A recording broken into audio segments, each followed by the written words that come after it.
Hey guys! Part 2 of What If Naruto Learned Martial Arts and Became the Night Fist. Hit like and subscribe if you like this one, and also please check the author in the description. Let's start. We are paid, that's all. We are God.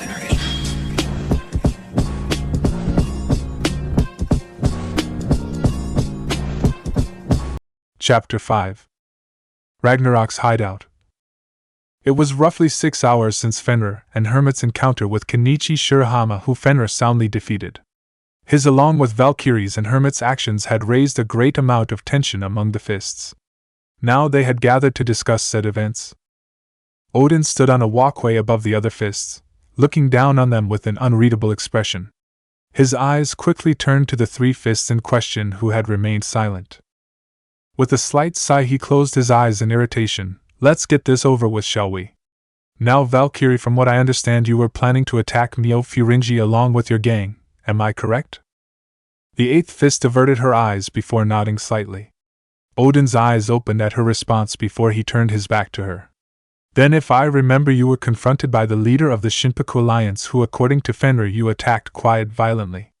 Is that also true? Once again Valkyrie averted her eyes and nodded her head in response.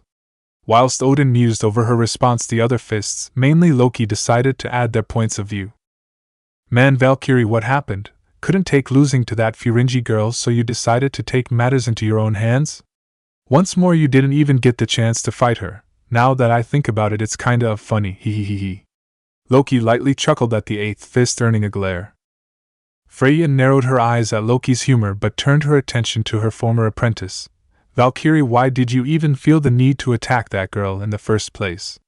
What exactly were you hoping to accomplish? Sadly, Loki took his chance to make another jab at the redhead's pride. Isn't it obvious, Freya? Valkyrie is just a sore loser and felt her personal vendetta was more important than following orders.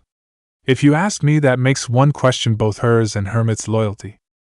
The other fists turned their attention to the hooded fist, who remained silent with Fenrir not too far away. Loki, with his grin still present, made his way over to the pair. Let me see if I have this right, Hermit. Even though you weren't supposed to go after Shirahama, you instead decided to ignore your orders and take him on yourself. Then you not only got beaten but also needed Fenrir to come in and save you. Is that about right? Loki's grin didn't falter as Hermit slowly stood, anger emanating from his body. The 6th fist raised his head so his eyes could meet Loki's, and they screamed pure murder. You had better watch what you say, Loki, unless you want to die. Loki was geared to retort but quickly found Fenrir standing between the pair, both arms raised. Both Loki and Hermit didn't flinch but were frustrated at the interference. Fenrir, however, was not deterred. Listen, both of you, now is not the time to be fighting amongst ourselves. We are on the same team and should at least act like it. We can't waste our time on each other when we should be worrying about the Shinpaku Alliance, or have you forgotten? His tone was cool and calm, which seemed to ease some of the tension in the air. Loki and Hermit calmed themselves, though Hermit's anger was still evident. He turned his back to both of them. Listen, Fenrir, I don't need you to keep jumping in and getting involved with my fights. The next time you try and help me, you'll be the one I take down, got it? His last words laced with venom. Fenrir nodded and lowered both his arms as Hermit sat back down. Loki's grin dropped a bit as Fenrir turned to him. Though he couldn't see them, Loki could feel Fenrir's eyes peering into him as he spoke. The same for you, Loki. You shouldn't go instigating fights among the fists. That is what leads a team to fall apart. While I am grateful to you for recommending me for the group, don't think that means I won't bring you down should the need arise. His words, though quiet, were still deafening to the other fists, as they were not accustomed to this teamwork talk. Loki's grin almost fell but slowly rose again. Is that so, Fenrir? Well, I guess I will keep that information in mind. The 4th fist slowly began to turn before pausing and looking back at Fenrir. Speaking of info, I am curious about what you think of Shirahama. After all, you managed to beat him pretty easily. So tell us, what do you think of him? Each of the fists opened their ears in curiosity, awaiting Fenrir's response. Fenrir looked to the sky for a moment, in my honest opinion. He then lowered his eyes to fists, who could see the anger and almost disgust in his eyes as he spoke in a cold tone that sent shivers down their spines. He is nothing more than a weak, naive coward, not worth our time. Scene change Ryozampiku. Achoo, OW. Kenichi, I told you to stay still, you have 4 cracked ribs. If you keep moving around you might break them. The now battered and bruised Kenichi Shirahama winced as his master Kensei continued to wrap bandage around his ribs. He was still recovering from his hard battle with Hermit, and then defeat at the hands of the mysterious Ninth Fist Fenrir.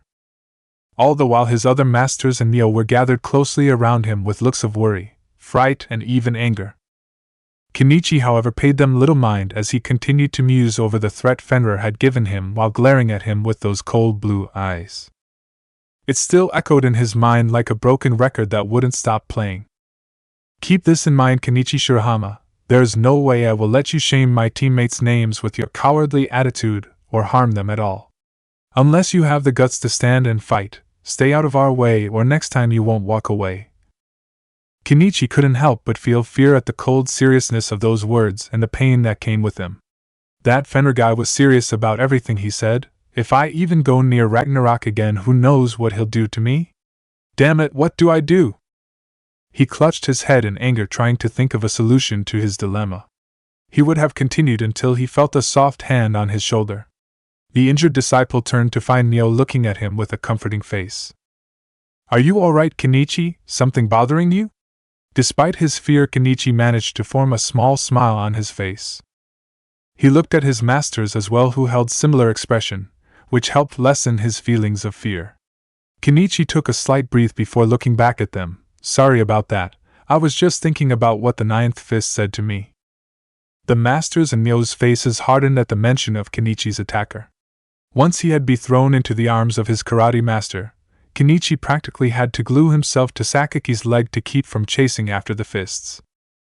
Once they managed to return to Ryozampiku, Kensei and Akasame began treating Kenichi almost immediately. During this time the others were told what had happened. The result involved Apachai and Sakaki trying to keep Shigeru from going on a killing spree. Thankfully Kenichi's injuries weren't too serious, though he had 4 cracked ribs as well as 2 bruised ones. Still, his defeat did have an effect on the others as well as the description of this new opponent. Kensei finally finished his bandaging before placing the remaining bandages into the first aid kit. Alright Kenichi, that should do it, though I recommend you don't try to do anything too stressful for a bit. Kenichi nodded at his master's orders before turning his attention to the others. Akasame, who had been up to this point working on his calligraphy, calmly placed his brush down before turning to Kenichi. He looked at them all with seriousness in his eyes. Now that Kenichi is all settled, I think we should discuss this new opponent of his. The other masters along with Mio nodded. Hayato the elder slowly stroked his beard as he observed the others. Whoever he is, he must have been very well trained to defeat Kenichi so easily. The first thing we should do is identifying the style he practices. Akasame nodded in agreement. That's a good idea. Kenichi, can you remember anything specific about his fighting style by any chance? Kenichi thought for a moment before he nodded and slowly raised himself up. Grunting painfully, Kenichi began to imitate Fenrir's starting stance, shifting himself left to right in a lunging position. The masters observed Kenichi as he moved. Their disciple continued moving as he spoke. I don't know if this is exactly right, but this was how he started out. From what I remembered, he called this stance Jinga. Hayato nodded. So Kenichi's new opponent is a capoeira practitioner. You don't find them too often. Akasame nodded, showing he understood the style as well, while the other masters were pretty clueless. Sakaki merely clutched his head in frustration. Great, another fighting style I've never heard of. Kenichi, curious, stopped moving and turned to Hayato and Akasame. So what kind of style is capoeira? I've never heard of it. Akasame chose to explain. Capoeira is a fighting style that originated in Brazil. It was developed by African slaves who modified their tribal dances into a fighting style to defend themselves from their slave owners. It is a style that relies on rhythmic and acrobatic movements in conjunction with kicks. It can be quite effective if mastered properly. Kenichi and the other masters nodded at Akasame's explanation, while Hayato chose to add his input. I myself encountered quite a few capoeira practitioners during my travels with Mio. His face then adopted a serious look. Some of the fighters I met were extremely powerful, and the style itself can be just as dangerous, so you should best be on your guard, Kenichi. Kenichi quickly nodded at the elder's explanation and turned to the other masters. Anything else you guys need to know about him? Akase nodded. Yes, Kenichi, this boy's name, what did you say it was? Kenichi raised his hand to his chin to try to remember his attacker's name before a look of realization appeared. Fenrir. I am pretty sure the guy said his name, or codename rather, was Fenrir. Apachai gained a blank expression on his face similar to the one held by Sakaki and Shigeru. Appa, Fenrir, that's a weird name. Akasame sighed slightly at the response. He said Fenrir, a name found in Norse mythology. His face then became serious, one to be feared. That got the attention of the other masters while sending Kenichi a rather unsettling vibe. Akasame cleared his throat as he continued. In Norse mythology, Fenrir was the name of a giant monster wolf, born to Loki, god of mischief. It was foretold that he would bring disaster and destruction to the world. Thus he was deceived by the gods and locked away. However, it is said that on the day of Ragnarok he would escape his binds and kill Odin, the king of the gods.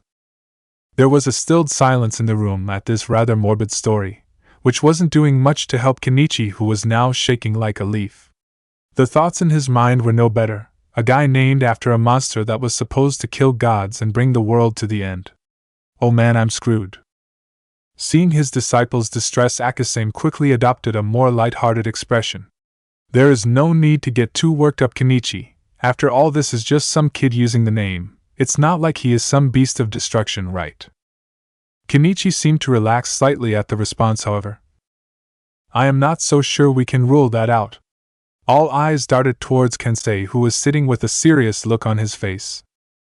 Hayato was especially surprised by the response, considering it came from one of the more optimistic members of the dojo. What do you mean by that, Kensei? Surely you don't mean this boy is some kind of demon, do you?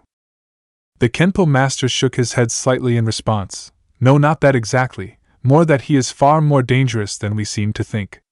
I can't say for sure, but those eyes of his, I could see something there. Those weren't the eyes of just some teenage boy. No, those were the eyes of a killer. There was a pregnant pause, so much so a pin could be heard dropping. Each of the masters adopted a very serious expression, one Kenichi had never seen before on any of them. Though he was more focused on those last two words, a killer. Kenichi slowly turned to the outside window overlooking the city before him, where he knew Fenrir lurked waiting for him. What have I gotten myself into? Scene change, Hermit's house. In the huge Tanimoto mansion, one could find only one single light on in the massive mansion, along with one occupant. Naruto was currently situated on the living room couch watching some TV while thinking over what had transpired after the meeting with the fists. Flashback. The other 8 fists stared at Fenrir, somewhat surprised by his response, namely saying that Kenichi was nothing more than a coward not worth their time. Thor decided to break the silence and bellowed out slightly, a coward? You sure about that, Fenrir? I can't speak from personal experience, but the way you make it sound, it's like this guy is just some weak-kneed punk. Some of the other fists nodded while Loki, Odin and Hermit sat and listened rather eagerly. Fenrir looked to them and turned. When I say he is a coward, I mean what I say. During both of our encounters he seemed to look for any sort of excuse not to fight. First, when he was fighting Valkyrie, he refused to fight her simply on the grounds she was a girl. That merited some confusion from the fists. Siegfried looked especially confused as he put his hand to his chin, contemplating the connection. I am not sure I see how that makes him a coward, Fenrir. Most people would consider that an act of chivalry. Don't you believe in that? At that response, Fenrir actually started chuckling and laughing, which freaked a good number of the fists out while confusing others.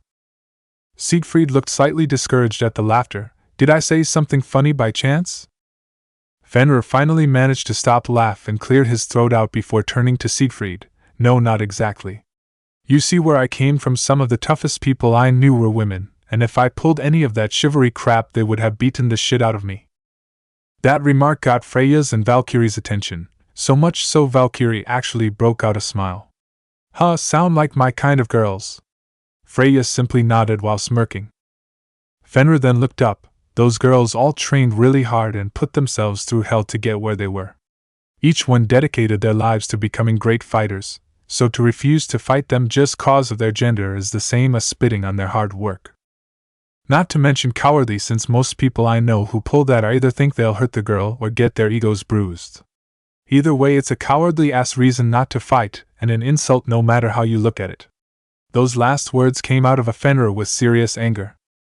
Freyja and Valkyrie actually looked at Fenrir with newfound respect, as did Thor and Siegfried. Odin, however, still didn't look convinced as he adjusted his glasses before looking back at Fenrir. Is that the only reason you think he is a coward, Fenrir? Naturally, Fenrir looked to his new leader with a face that read not even close. Thus the others quieted themselves to listen. Probably one of the main reasons I think he is a coward is how during his fight with Hermit he spent more time panicking and trying to get out of the fight than actually fighting. Sure, he may have been in a situation most would be afraid, however he should know that as a martial artist you will get into fights that are dangerous, even life-threatening. Thus you have to choose between running and get killed, or facing your fears head-on. Kenichi Shirahama would rather run than stand, and that is why he is a coward. Odin looked into Fenrir's eyes and saw only a look of determination and seriousness, showing he stood by every word. The first fist actually smirked at this. He stands by his words, I will give him that, and he knows what it means to be a fighter. Who knows, I may start to respect him if this keeps up. Odin turned his back to the fists. Very well, Fenrir, I thank you for your input. As for Valkyrie and Hermit, I will let both of you off with a warning since the mission wasn't a complete failure. However, in the future I expect you to both follow orders, understand? Both fists nodded, and with that the meeting ended. Fenrir naturally started to head back to Hermit's house since he had a key and figured he should give Hermit some time to cool off. He approached the door when... Fenrir, a moment? The ninth fist turned to find Siegfried off all people behind him. Curious, Fenrir turned to the musically inclined fighter. Siegfried, something you need? Said composer simply shook his head before looking at Fenrir with a strange fire in his eyes that almost reminded him of Rock Lee. Fenrir, I just want to say your words were absolutely beautiful. Such passion and dedication behind them, just listening made me want to sing la la la la la la la. The fifth fist suddenly broke out into song. Thanks, I guess. Not entirely sure how to respond to this rather unusual individual's way of communication. Siegfried looked at Fenrir again with a rather friendly expression. What I mean to say is that I see that you value friendship and loyalty over power, something rare in most. I respect that and hope that sometime you and I will have a chance to clash. Just think of the music we could make. His eyes started to gleam in a way that creeped Fenrir out even more than Lee's speeches of youth. However, he chose to maintain his composure and simply held out his hand to the fifth fist. Taking the gesture, the two fists shook hands as Fenrir smiled through his mask. Sure, I look forward to it. Flashback end. After his encounter with Siegfried, Naruto returned home at roughly 9 o'clock at night. Once again he found the house empty and a short note saying that Hermit had left to do some serious training somewhere. Thus once again Naruto was alone and bored in the house. Rather than mope, however, the blonde former shinobi decided to make the most of the situation. Or rather would have if his stomach didn't get in the way. Quickly checking the cabinets and fridge only to frown, Hermit, you son of a bitch. Both the fridge and cabinets had been cleaned out, obviously by Hermit as food for his journey. Thus he left Naruto with nothing. The ninth fist dropped his shoulders in defeat and sighed. Guess I am going out to eat. Scene change, restaurant district. Okay, now where to eat? A lot of options, maybe I should just stick with some ramen or something. Naruto mused as he wandered around taking in the various food stands and restaurants around him. As he walked on he quickly came across a place that caught his eye.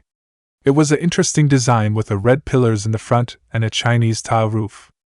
The name of the restaurant was posted on the front. Chinese restaurant Gekkerin? Well, I have been curious what Chinese food tastes like, so what the hell. Thus he made his way into the restaurant, and found it to be as big inside as it was outside. The inside was 2 stories high with simple tables and chairs laid out, along with some potted plants. Red beams and emerald green fences were found on the 2nd floor. Naruto quickly found a table and seated himself. He didn't have to wait long. Welcome to Gekkerin, I will be your waitress tonight. The message was sincere, though the tone sounded more forced. Naruto turned to the source and one thought came to mind. Hello? Naruto's blue eyes widened as they met the visage of a girl roughly his age. She had short dark blue hair done up in some strange cat ear-like braids with bells tied to them. Her eyes were a light green and slightly silted. The girl's outfit really got his attention as it borderlined on appropriate. It was simple pink Chinese cheongsam with yellow outlines. The skirt, however, was extremely short, barely reaching her thighs, giving off a good view of her developed legs. The dress itself hugged against her body. This was made more distracting by the opening near the collar showing off some of her cleavage. Lastly, she had a pair of simple purple Chinese shoes. All in all, Naruto took one look at her and his mind was pretty much shot. Unbelievable, Sakura can't even hold a candle to this girl. She pretty much gets beaten in every category, especially in. No, remember what Soul Sensei said about keeping a clear mind. I am not a pervert. Naruto was so distracted by his own mental conflict he didn't notice the girl getting more and more irritant with each second.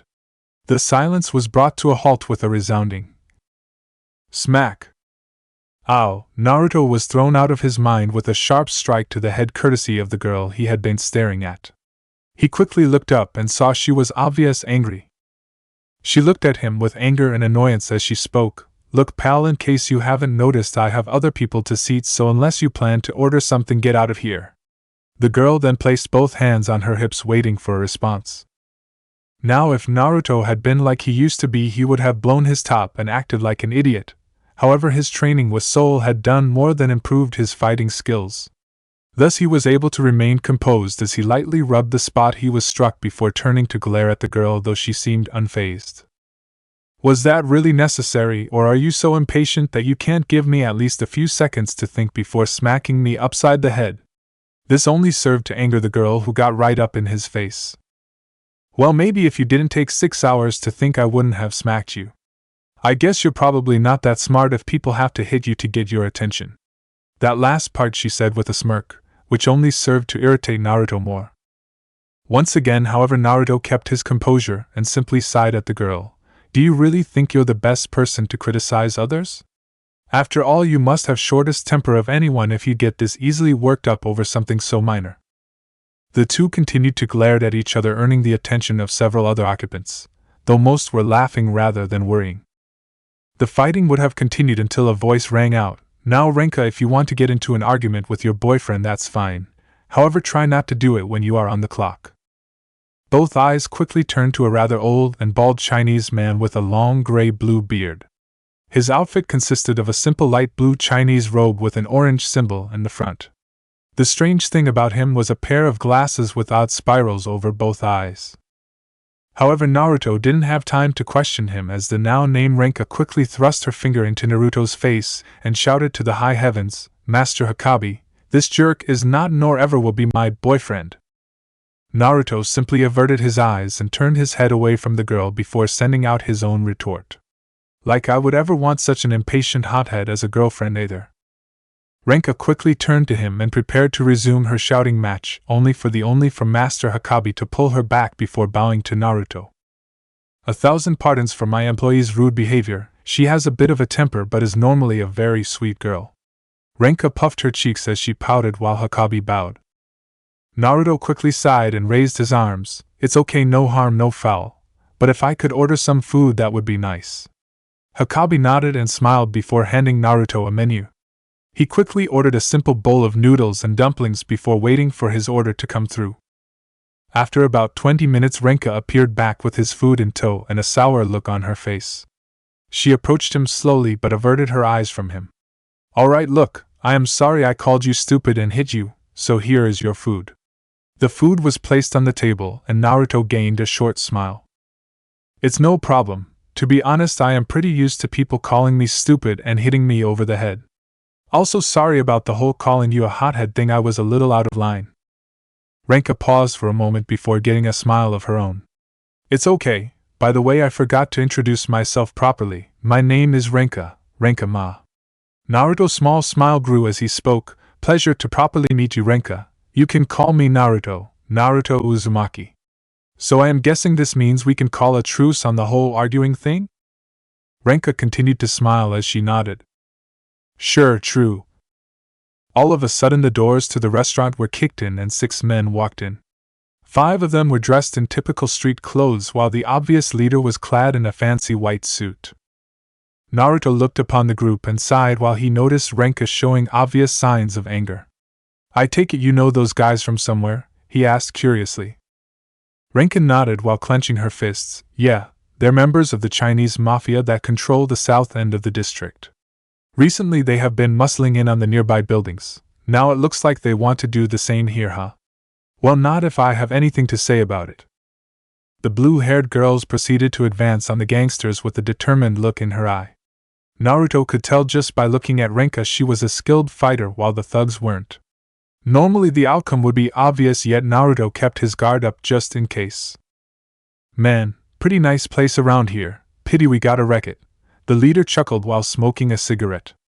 However, he quickly turned his attention to Ranka less than 10 feet away, pointing her finger at him.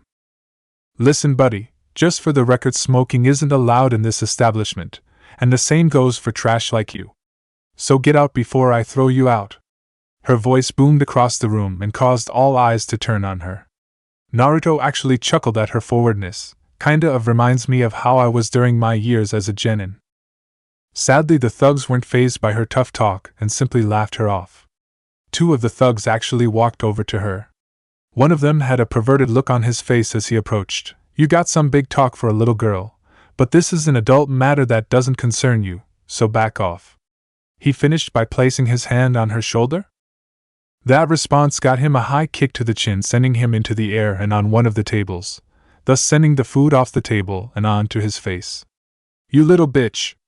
The second thug charged her and raised his fist to punch, only for Ranka to flip over him before delivering a sidekick to the back of his head. His face planted to the ground and he was out. Ranka quickly stood up and turned to face the remaining four, only to pause when she saw the leader pull out a pistol. The thug leader smirked as his cocked the gun ready to fire. "You got a lot of guts to attack my men like that. Too bad I'm gonna have to spill them all over the place." He pushed on the trigger. Swish. Boom. Silence and shock appeared on everyone's faces as they watched the gun suddenly backfire. The leader's face was marred with shock and soot as he looked for the source of the backfire. The culprit was a single chopstick thrown dead center into the barrel. It had jammed the bullet just as it fired. Not wanting to lose face, he quickly searched for the direction the chopstick was thrown, only for another one to fly forward and knock the now jammed gun out of his hands. "You really shouldn't point that at people, especially in a public place." The thug and his men turned to the young blonde boy sitting at a table roughly 30 feet away, looking at them with calm eyes. With his target in sight, the gunman glared angrily at him and spoke with serious disdain. "You the one he threw those chopsticks at me?" Naruto lightly rose to his feet and turned to fully face the group. "And if I am?" Without thinking, the thug quickly dropped down and picked up his gun before raising it to the kid. What he got instead was a bowl of soup to the face. He cringed as felt his skin burn as the hot soup made contact before the bowl shattered against his skull. The force sent him down hard on his back, some blood seeping from his head. The other thug's jaws dropped at the sight. "Boss." They quickly ran to his side and tried to revive him, but to no use. Thus they turned their attention to his attacker. "You're dead meat, pal." The 3 quickly charged. Naruto merely waited patiently, his eyes never losing their calm expression. One thug was faster than the others and geared up to punch Naruto. He quickly punched straight out and looked to make contact, only for Naruto to lean back before raising his right knee and extending his foot to his opponent's chest and pushing forward with immense force. "Banchao," was what he called out as said thug flew over his comrades and face first onto a large platter of chicken. The other 2 paused briefly before resuming their charge, eager to avenge their comrade. Sadly, Naruto took advantage of their momentary loss of focus and kicked 2 noodle-filled bowls from a nearby table at them. Unlike with their boss, there wasn't any soup inside, just noodles, which flew into their faces, blinding them both. Naruto quickly leapt forward and strangely performed 3 cartwheels before performing a spinning kick with his right leg on the first, and then spinning his left leg to hit the other thug. He then before completed his spin and landing on his feet. Both thugs landed hard on 2 nearby tables as Naruto called out, "Parafuso." Everyone present, especially Ranka, were awed by what they had just witnessed. Ranka couldn't even find the right words to describe what exactly she had just seen. "I don't believe it. That guy faced down those mafia creep like it was nothing, not to mention he stopped that guy's gun with a chopstick." She continued to watch as Naruto approached the downed leader who was starting to regain his senses. He slowly sat up while clutching his injured head, only to look up and panic at the sight of Naruto standing over him. The thug looked for support only to find his men laid out all around him.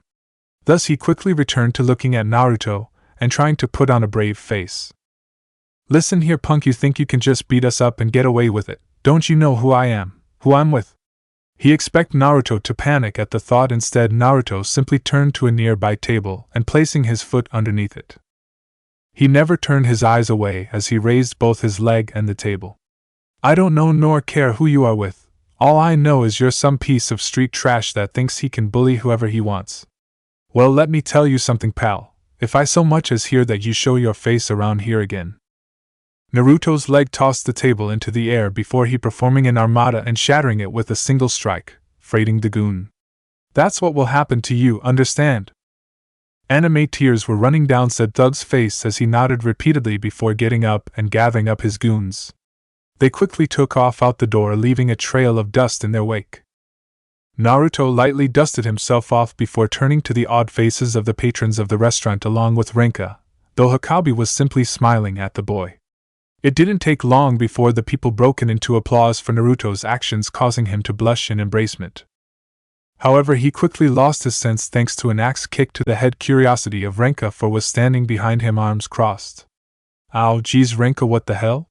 He lightly rubbed his head as he waited for the response. A vein appeared on her head as she glared at him with concern rather than anger. "What do you think, you idiot? You just charged in against a bunch of guys from the mafia, one of whom had a gun. What were you thinking?" Naruto simply shrugged. "I saw you were in danger and knew I couldn't sit by and let you get hurt." Ranka actually blushed slightly at his words before punching him upside the head in mock angry. "What makes you think I need your help?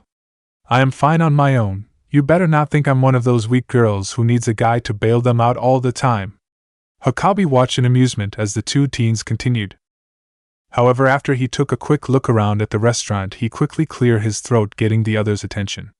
"While I find your little interaction amusing, I do have a question for you, Mr. Naruto quickly turned. "Sorry, Naruto Uzumaki, so what's up?" Hakabi simply pointed behind Naruto, who looked around. His jaw practically hit the floor. The restaurant was, in one word, a disaster. Food was all over the place, on the floor and walls, even in the plants. Several bowls were shattered along with the tables and chairs. Needless to say, it wasn't a pretty sight. Yet despite the damage, Hakabi didn't seem furious. "Well, as you can see, Naruto, while you chased away those mafia members, your fight caused a great amount of damage, and I am wondering how you intend to pay for it." Naruto's body became rigid as he slowly turned to Hakabi with his mouth still agape and sweat dripping down his back. Just out of curiosity, how much do you think this will cost?" Hakabi quickly snapped his fingers and another employee with a pad and paper appeared. He then handed the paper to Naruto, who took one look at it, and his eyes became the size dinner plates while his jaw hit the floor. "Shit, what the heck am I gonna do? Why not use the money your master gave you?" A familiar and ominous voice echoed in his mind. "Kyubi, was wondering when you would show up, and Soul-sensei gave me that money for emergencies only."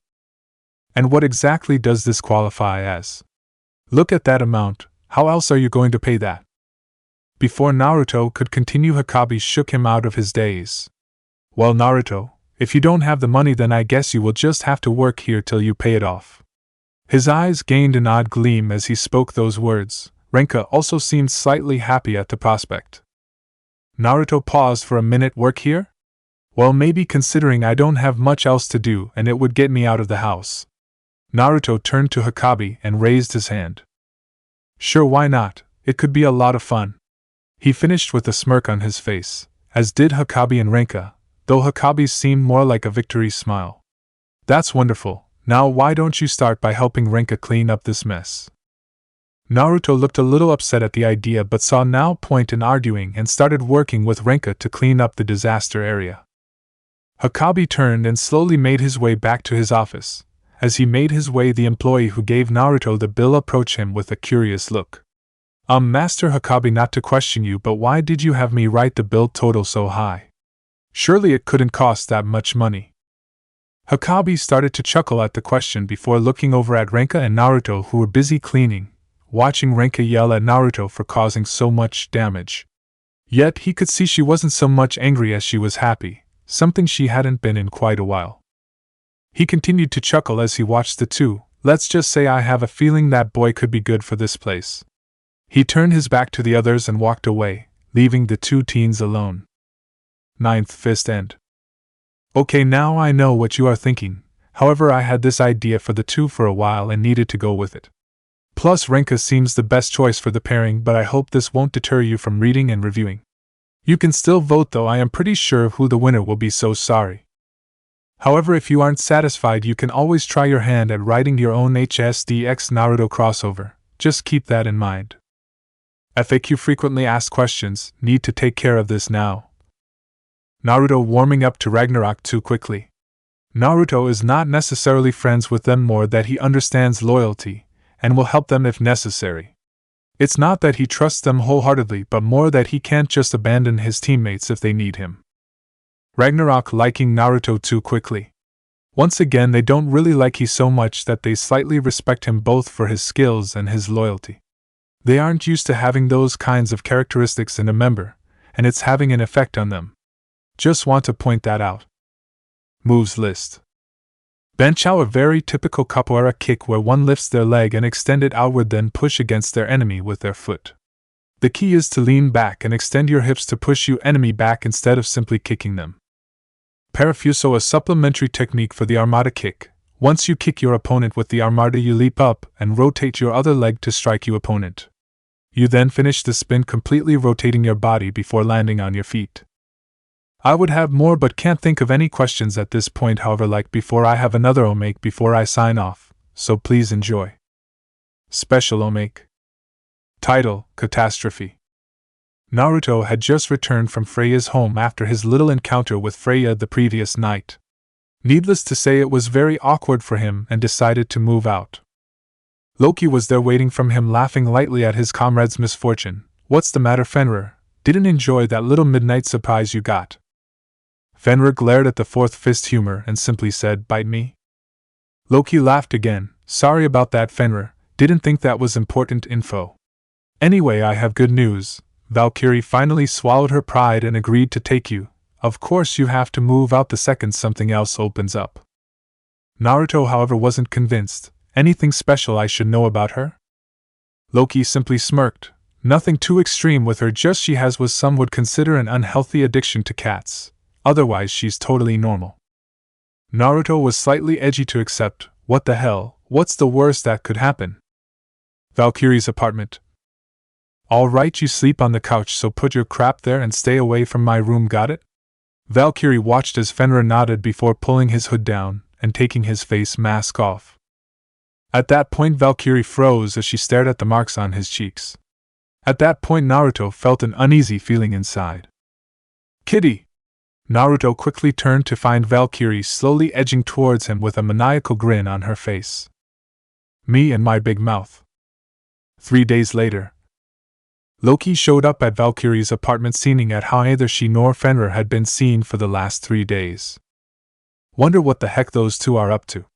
He then knocked on the door only to find it was open slightly. He quickly walked in and entered the living room only to laugh his head off at the sight before him. The fierce Fenrir, named after the monster wolf of Ragnarok, was currently in a pink kitty t-shirt and boxers, with pink cat ears on his head and plush paws, with Valkyrie currently cuddling against him like if he were a normal cat. Needless to say, it was a massive blow to Fenrir's ego, and he could only glare hatefully at Loki. Don't say a single word. Omake end. Chapter 6. 1 week later. It was a normal and peaceful day outside of the Chinese restaurant Gekurin. People were walking by taking note of the beautiful building's design. All was right with the world until... Ayayawaha. Crash. That gained the attention of every bystander within listening distance to turn their attention to the restaurant just in time to see a man fly out the left window of the restaurant. However, the people barely had time to think about what they had seen when 3 more men flew out the doorway. Now outside, the bystanders got a good look to see each man was covered in bruises and bleeding. Strangely, the injuries didn't come from their little flights. And stay out.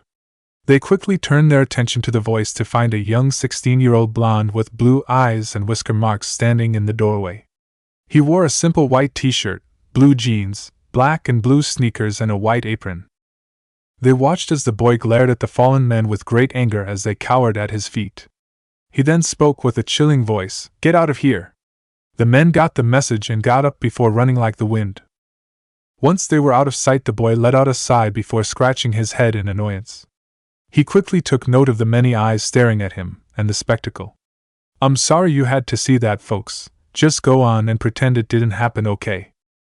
Needless to say, no one knew how to respond to what they just saw. Thus it wasn't any easier to explain when a young blue-haired Chinese girl popped up behind the boy and punching him in the back of the head.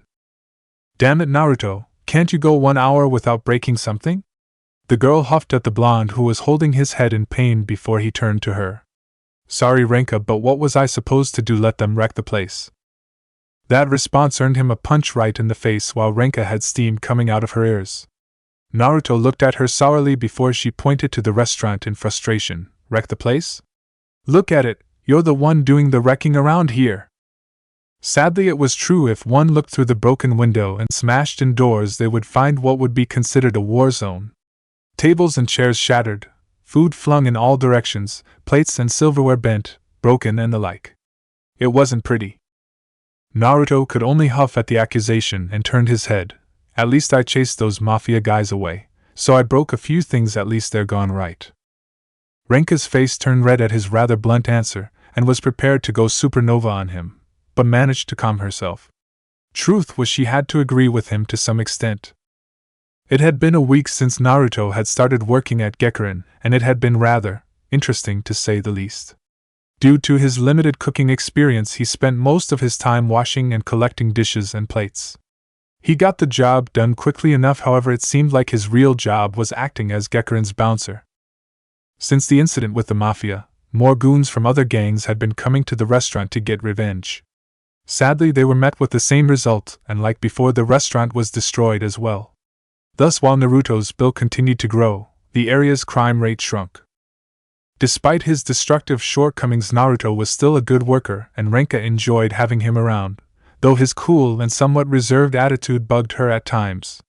She wanted to learn more about him, but it was like he was a human safe, wouldn't let anyone in. Regardless, she had learned to live with his destructive tendencies, even if she had to clean up the messes afterwards. Seeing as how she couldn't win the argument, she simply sighed at Naruto. "Fine, but next time can you at least try to keep damage to a minimum?" Naruto turned back to her with a small smirk. "I'll try, but no promises."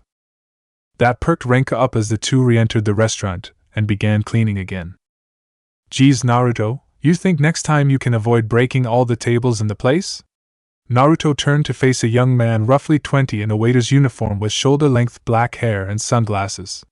His name was Ryu Jensen, a disciple of Hakubi who worked as a waiter at the restaurant. "Or at the very least not spread my food all over the place." Naruto's eyes then turned to a young 18-year-old boy with short brown hair, glasses, and a chef's outfit. He was Hakubi's second disciple, Shokatsu, the restaurant's cook. Hakubi introduced Naruto to them, though they were a bit skeptical about Naruto's skills and his ability to work in the restaurant. However, after some time the three became relatively good friends. That didn't mean they enjoyed his constant destruction. Shokatsu looked down at his foot that was currently sitting in a ruined platter of sautéed broccoli and rice. "Unbelievable, what a waste of good food. Naruto, I swear if you keep pulling this crap I am going to make you eat the food off the floor." He glared at Naruto as he spoke. One thing Naruto learned about Shokatsu was that due to his profession, he took his cooking very seriously, and thus hated to see his food wasted. So every time Naruto fought, he ended up getting an earful from him. The blonde turned to his angry friend. "Sorry, Shokatsu. However, I would like to point out that it was the mafia guy who threw that platter, not me. It took all of Shokatsu's willpower to not strangle Naruto for his blunt comment. He simply turned his back while clutching his fists. I don't care who threw it, just keep the fighting to a minimal. With that, he returned to the kitchen. Naruto simply shook his head. Ryu actually chuckled a little. Unlike Shokatsu, Ryu enjoyed the chaos that came with Naruto. He felt it livened things up a bit, and got a good laugh every now and again, thus was more lenient with Naruto. Don't let him get to you, Naruto. I am glad you've been smacking those goons around. Thanks to you, most of the gangs are too scared to come anywhere near here. Though I have to agree you need to lay off the destruction. Naruto twitched slightly at the accusation but kept cool. Alright, Sish, I will stop. Can we please change the subject to something else? Ranka and Ryu nodded because they got their point across. However, they quickly took note of Master Hakubi, who was approaching them. Once he was in front of them, he cleared his throat. Attention everyone. We will be expecting some special guests soon, so I expect you all to be on your best behavior. Ranka and Ryu nodded without question, though Naruto was a little annoyed at the behavior part. Hakubi turned to Naruto. Can I count on you, Naruto? Naruto's twitch grew some more, but he simply nodded. With that, Hakubi gained a smile and went back to his office. Naruto resumed his job cleaning up the plates and food he chucked all over the place while musing over Hakubi's words. Special guests? Wonder who they could be? Few hours later. You have got to be F% Carrot and King with me? Those were the thoughts that entered the blonde ninja's head when he saw who Hakubi's special guests were. To Naruto's immense surprise, it was none other than Kenichi Shirahama and his Chinese Kempo master. They arrived and were seated with a large spread of food, which the dim-witted disciple was helping himself to while his master talked to Hakubi. Naruto, however, was too busy with his thoughts to pay attention to their conversation. That guy is like a bad cold you can't get rid of. Damn it, I can't even attack him, not with his master around. What are they doing here anyway? Seeing it as his best chance, he decided to pour some tea for Hakubi and Kensei before bringing it to them. He managed to get close enough to make out the name, Sujetsu-ma. Naruto paused slightly. Sujetsu-ma, where have I heard the name before? Sadly, he didn't have time to think the matter over as Kensei and Hakubi turned their attention to him. Naruto shivered slightly at their gaze but kept his cool. Sorry for the interruption, thought you two could use a little tea if that's alright? Kensei stared at him for a moment before smiling. Thank you, young man, that would be great. He graciously took the cup from Naruto before he handed the other to Hakubi. Naruto took the time to observe Kensei and could tell he was tense about something. Obviously, whatever they were talking about had some kind of significance. Unfortunately, he didn't have time to think about it as his senses kicked in enough to see Ranka drop down from the balcony above onto the table. Kensei, Hakubi and Naruto jumped away, avoiding the flying food while Kenichi sat shell-shocked. Kensei quickly gained a somewhat cocky look on his face as he turned to Ranka, whose face he couldn't see. Sorry, my dear, but I have years of experience dodging several similar attempts on my life. His tone was quickly lost when she faced him. Hey, that got some question marks from Naruto and Kenichi, who was asking as well. Ranka decided to unintentionally fill in the blanks. We finally see each other after all this time, and that's all you have to say. That's really nice, Daddy. That one word shocked Naruto, whose mouth should have been agate but managed to keep it in mind. Daddy, the master of my enemy is the father of one of my friends. What is this, some cheap manga? Kenichi, however, had a different perception of the situation. Daddy? You mean like Sugar Daddy? Naruto's head jerked over to Kenichi so fast you could hear it snap. What the hell is wrong with him? Thankfully, Kensei quickly cleared up the misunderstanding, though Kenichi was still shocked at the daughter revelation. At that point, Naruto figured it was best to change topics. Seriously, Ranka, you're always giving me grief for breaking stuff, and look what you did, and right in front of Hakubi no less. Ranka quickly snapped out of her dad hunting mode to see Naruto was right, that she had smashed the table and sent food everywhere. Her face turned red with embarrassment. Trying to keep her composure, she turned to Hakubi and bowed. Sorry about that, Master Hakubi. The cheerful master simply waved it off, though inwardly he was grinning while Kensei was looking somewhat shocked. Ranka usually never loses her focus when chasing after me. Is it because of that boy? I wonder. Let's test it out. Kensei quickly turned to Ranka. I am sorry, Ranka, but I am not ready to go back to China. He then turned to jump away only to see her pull out a long bolo rope. Ranka spun the rope with great speed, eager to capture her father. You aren't going anywhere, Daddy. She flung the rope right at him, and it looked to make contact, however. Pull. Snag. Fall. Ranka landed hard on her face with the rope wrapped around her, though she could feel something hard underneath her body. Before she had a chance to look, she could feel a strange heat near her backside. Ranka, could you move, please?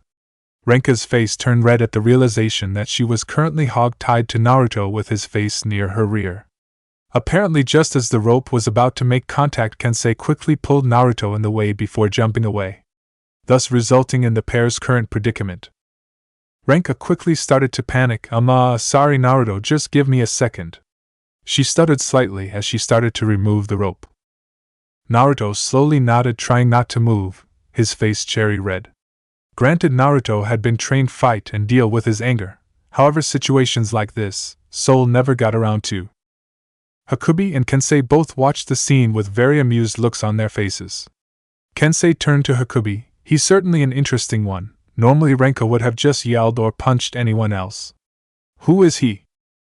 Hakubi, however, didn't avert his eyes and simply spoke while watching. His name is Naruto. He is a new temporary employee who not too long ago saved Ranka's life from a group of mafia men. I saw he had some kind of effect on her, and decided to keep him around. Kensei nodded as he turned back, chuckling slightly as he watched the two now untied teens apologizing to each other, though Naruto's eyes were averted. Kensei's face quickly hardened as he turned back to Hakubi. Not that I don't find this situation enjoyable to watch, but I believe we have more pressing matters to discuss. Hakubi turned with a serious face and nodded as well. Once Ranka and Naruto had untied themselves and finished apologizing, they turned back to Kensei and Hakubi only to find Kensei was missing. Naturally, Ranka quickly became angry as she rushed over to Hakubi. Master Hakubi, where did my dad go and why did you let him get away? Hakubi could only sigh at her before putting his hand on her shoulder. Listen, Ranka, your father went to confront Su Jitsu, and I think it's best you don't go after him. Sadly, Ranka was already heading out the door, gearing up to chase after her father with Kenichi following, having been left out from the beginning. Hakubi merely shook his head. That girl is just like her father, stubborn like an ox. He then turned to Naruto. Naruto, I know I shouldn't ask this of you, but can you please go follow Ranka? I have a feeling she may be in over her head. Naruto turned to the doorway, his back to Hakubi. Don't apologize, I would have gone after her even if you didn't ask. Ranka may be hot-headed and stubborn, but she is still my friend and I would sooner kill myself than abandon her. He then proceeded to walk out the door. Hakubi could only smile at the boy's words. That boy is certainly something else. Scene change outside the restaurant. Ranka's eyes darted through the crowd as she attempted to find her father, though she wasn't having much luck. However, before she could continue her search, she found the boy who had been with her master tailing her. She sighed as she turned to him with a frustrated look on her face. Any particular reason you're following me? For that matter, who in the world are you anyway? The boy quickly straightened himself out as he spoke. Sorry, my name is Kenichi Shirahama. I'm a sophomore in high school and your master's #1 disciple. Though his words didn't contain a hint of deception, Ranka wasn't convinced. So she decided to test him by smashing her fist into his stomach. The poor boy quickly kneeled over in pain while Ranka could only look on in disappointment. This wimp is my dad's #1 disciple. Has he really fallen that far? As Ranka mused over her father's shortcomings, she failed to notice a presence behind her. Do you have to hit every guy you meet? Ranka's eyes widened at the voice before turning to find Naruto standing behind her. Ranka was slightly shocked to find Naruto behind her but was somewhat happy. Naruto, what are you doing here?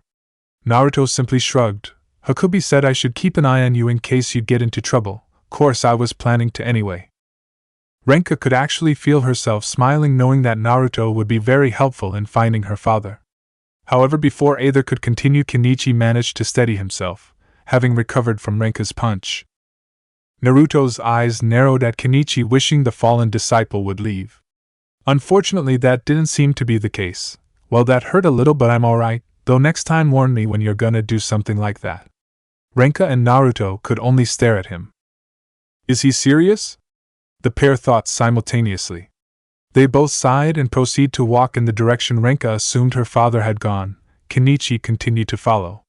As they walked, Ranka and Naruto grew more irritant at their pursuer. Eventually Ranka couldn't hold it in and turned to Kenichi. Listen, pal, why don't you just go back home? I don't know what connection you have to my father, but this is a family matter that doesn't concern you. Kenichi could only shake his head. Sorry, but I wouldn't be able to forgive myself if I just let a girl walk off to do something dangerous. That got Ranka and Naruto angry. However, before Ranka could respond, Naruto moved forward. Listen, Kenichi, was it? Despite what you may think, Ranka is a very skilled and capable fighter who can easily handle any mafia goon. More importantly, someone like you with half-assed beliefs like that would only get in the way. Kenichi deflated slightly at the insult. Ranka nodded and chose to add her point. Plus, I have Naruto here and he is a real fighter. He's already faced down the mafia and isn't afraid to fight them head-on. You, on the other hand, couldn't even block a simple punch. Kenichi quickly deflated to the point where he had a dark cloud hanging over his head. He sobbed slightly at the insults of his skills. The deflated disciple prepared to leave but then remembered something. He turned to face the two with new determination present on his face. Look, I am sorry you guys think I would get in the way. However, I can't just sit by and do nothing. I choose to learn martial arts so I wouldn't run away, and that's what I am going to do. His response merited different reactions. Ranka looked at him with a hint of respect, though it was well hidden. However, Naruto felt a deep sense of anger at his words. He started martial arts so he wouldn't run from fights? What the hell does he think he's been doing? Naruto's patience with him was wearing thin as they continued to move. He slowly began to calm his anger as he listened to Kenichi. Say, Ranka, I'm curious about something. Why are you so determined to take your dad back to China with you? That got Naruto's attention since he was also rather curious, as Ranka seemed to mention dragging her father back home but never why. Ranka frowned at the question as they walked. The reason is simple. My father is the leader of the Phoenix martial arts sect of China. He has over 10,000 disciples under his command. Both Naruto and Kenichi were shell-shocked. 10,000 disciples. They both thought simultaneously.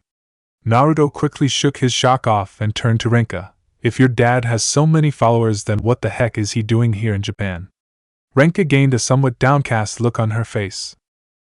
I don't why, but one day, Dad just packed up his stuff and left for Japan. If that weren't bad enough, he left the responsibility of his disciples to my mom.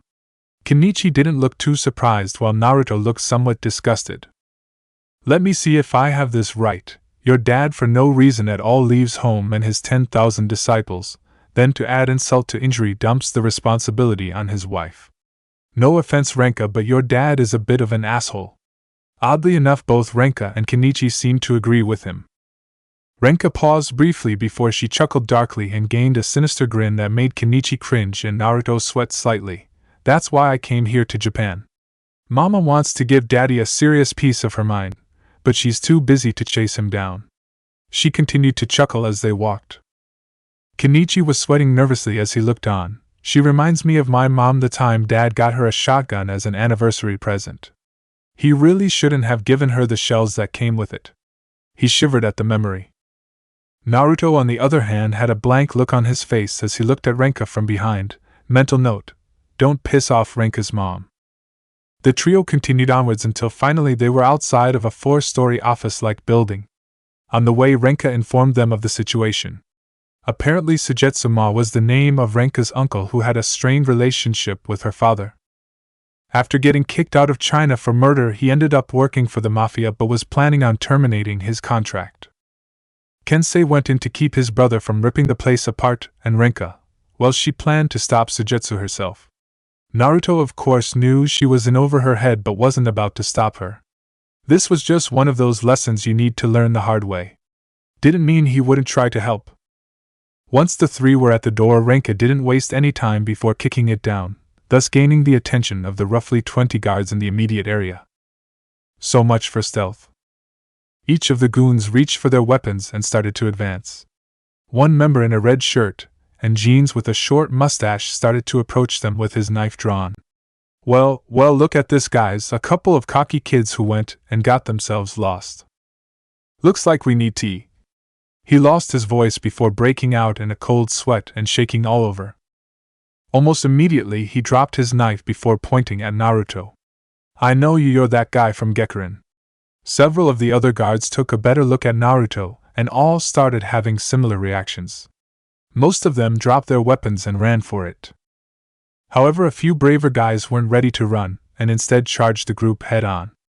Naruto, however, simply stood aside and let Ranka go on. She turned to him only to receive a nod of assurance. With a smile and battle cry, Ranka charged at the mafia men with vigor. Kenichi simply stood there with Naruto, watching Ranka dispense with the guards. Naruto turned to Kenichi and saw the look of sadness on his face. He could only sigh at the disciple's naivety. See what I told you, Ranka is more than a capable fighter. She doesn't need your protection. Kenichi turned to him, obviously caught off guard by his comment, before adopting a sad look. Sorry, it's just I feel like we shouldn't be fighting these guys, it's too dangerous. Naruto, however, turned to him with a cold look in his eyes. Don't start. What exactly did you think was going to happen when you chose to become a martial artist? Did you think you would just be protecting yourself from high school bullies and street punks? Kenichi didn't know how to respond. The look in Naruto's eyes paralyzed him. However, it wasn't fear he felt, but something else, a feeling he couldn't explain. He could only sit and listen. Naruto slowly turned his attention to Ranka. The world of martial arts is a very dangerous place. Oftentimes you will find yourself thrown into life or death situations where even a second of hesitation can result in death. Kenichi could only stare as he too watched Ranka, but kept his ears open. In situations like that, you can either run or stand and fight. It doesn't matter how strong or tough you become. If you lack the resolve to fight when the situation demands it, then you lose the right to call yourself a martial artist. Naruto finished with the utmost seriousness. His word reminded Kenichi of his masters during their more serious moments. They watched in silence for a moment as Ranka laid out the last man before turning to them with a smile before waving them over.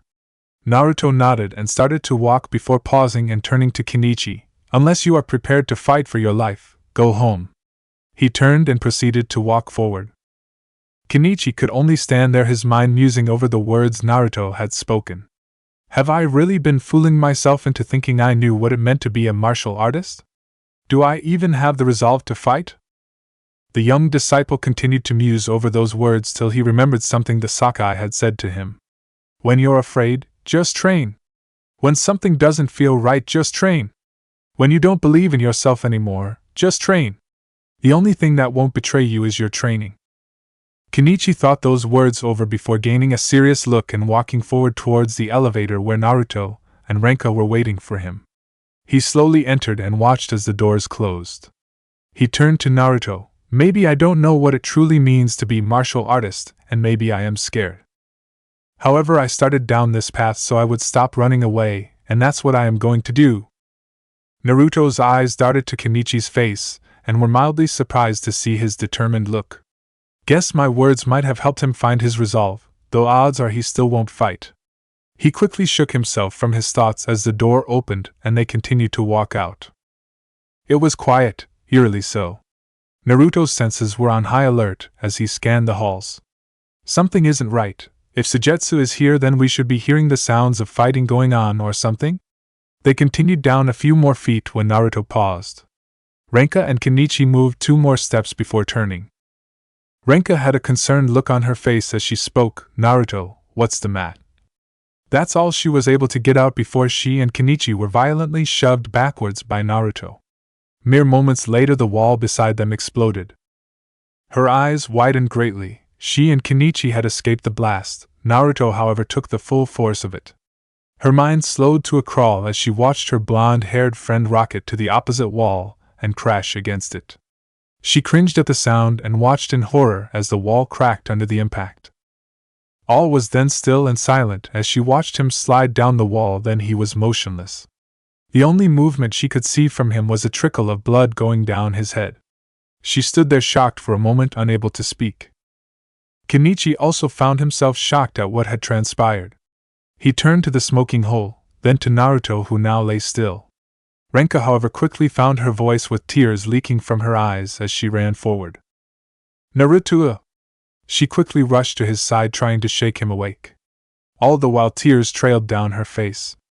Naruto, you idiot, why did you do that? Why did you push me out of the way? I didn't ask you to save me again.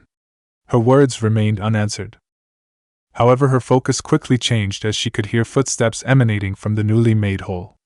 In a matter of seconds, a massive shadow could be seen through the dust. Ranka tensed herself up, feeling her anger rise at the sight before her. Kenichi quickly turned to the hole as the dust cleared and he could make out the figure.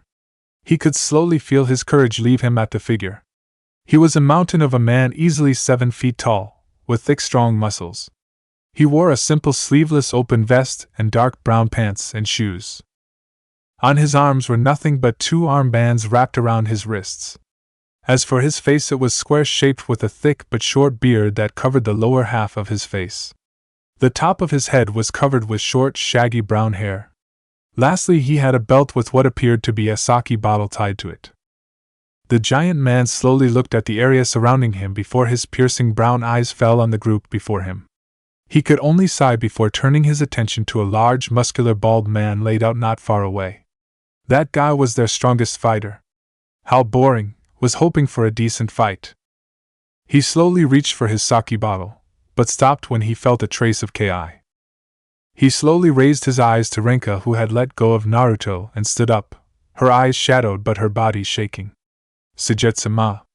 She spoke, gaining Kenichi's and Sujetsu's attention as she slowly raised her head, revealing her piercing green eyes, glaring at Sujetsu with absolute hate. Kenichi was shaking and sweating. Is that really Ranka? Sujetsu, on the other hand, wasn't even fazed. He merely looked at the girl as she spoke with words laced with venom. Sujetsu-ma, for too long you have shamed the name of the Ma family, and now you harmed one of my friends. Her face turned feral as she charged forward. I will make you pay for this. Her last words was spoken with great fury, as she charged before unleashing a vicious roundhouse kick to Sujetsu's head. Sadly, the fierce Kempo master blocked the attack with ease before grabbing Ranka by the leg and slamming her against the wall. Ranka coughed violently as her body smashed against the hard stone wall. Her consciousness fading, she was barely able to notice her uncle wrap his fingers around her torso before lifting her to eye level. Hakubi was right. I shouldn't have gone after Sujetsu, and Naruto had to suffer for it. I'm such an idiot. She slowly drifted into unconsciousness, unable to make out neither Kenichi nor Sujetsu's words. Instead, her eyes turned to Naruto, still laid against the wall.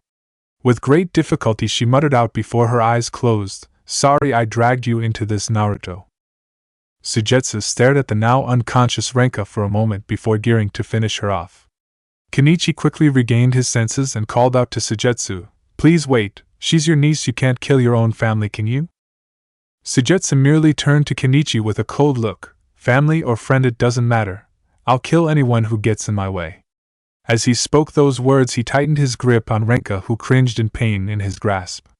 Sujetsu continued to increase the pressure, only to be stopped. What is this feeling? He turned and looked, sensing an aura of anger and death emanating somewhere. He suddenly stopped when he heard a voice that sent a shiver up his spine. "Put her down!"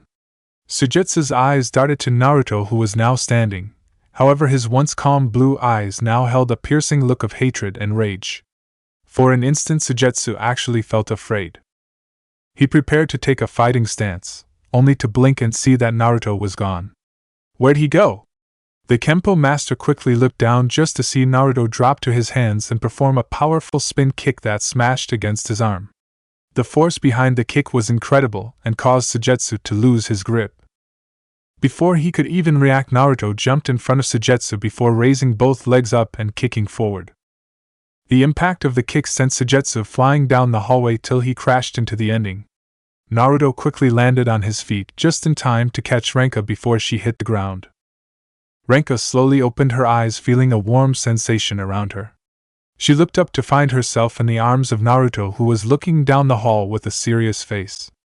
Ranka blushed at being in his embrace, but more she looked at his face, it showed signs of anger and rage, but something else. You alright, Ranka? Her eyes widened as Naruto turned to her with a sad frown on his face. Though she could also see relief, he was happy she was okay. Ranka could only nod, thanks Naruto, and sorry I got you caught up in all this. Naruto, however, only shook his head. Don't apologize, I would have gotten involved whether you liked it or not. You are my friend and I always protect my friends no matter what.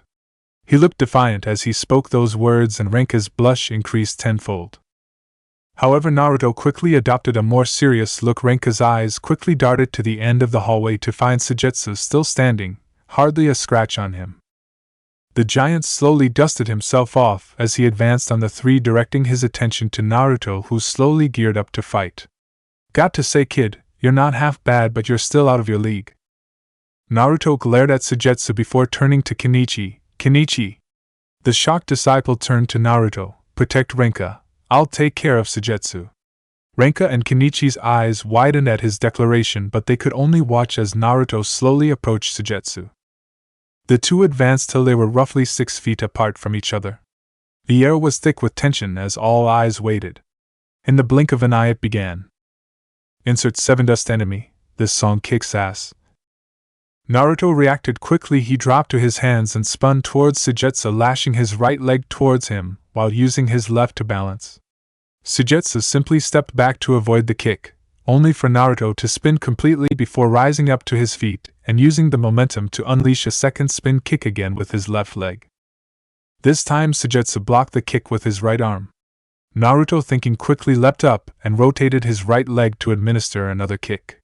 Once again Su Jitsu dodged, but Naruto used the momentum to spin completely before leaning backwards. He quickly landed on the back of his hands. As he flipped, he lifted both legs up and like a whip smashed both of his feet into Su Jitsu's jaw before flipping completely backwards and landing on his feet. Su Jitsu was dazed from the hit but managed to bring his head back down only to lean it and his body back to narrowly avoid the ball of Naruto's left foot, which had been swung up to most likely administer a finisher. Naruto looked at Su Jitsu as he whispered Pantera. The Kempo master's eyes widened at the name, causing him to lose his focus. Thus he was unable to retaliate when Naruto pulled his left leg back before putting his foot on Su Jitsu's stomach, and then pushing forward with immense force. Benkano. All eyes watched in shock as the massive maw once again flew down the hallway before crashing into the ending wall. Ranka simply looked in shock at what she had witnessed, unable to believe it.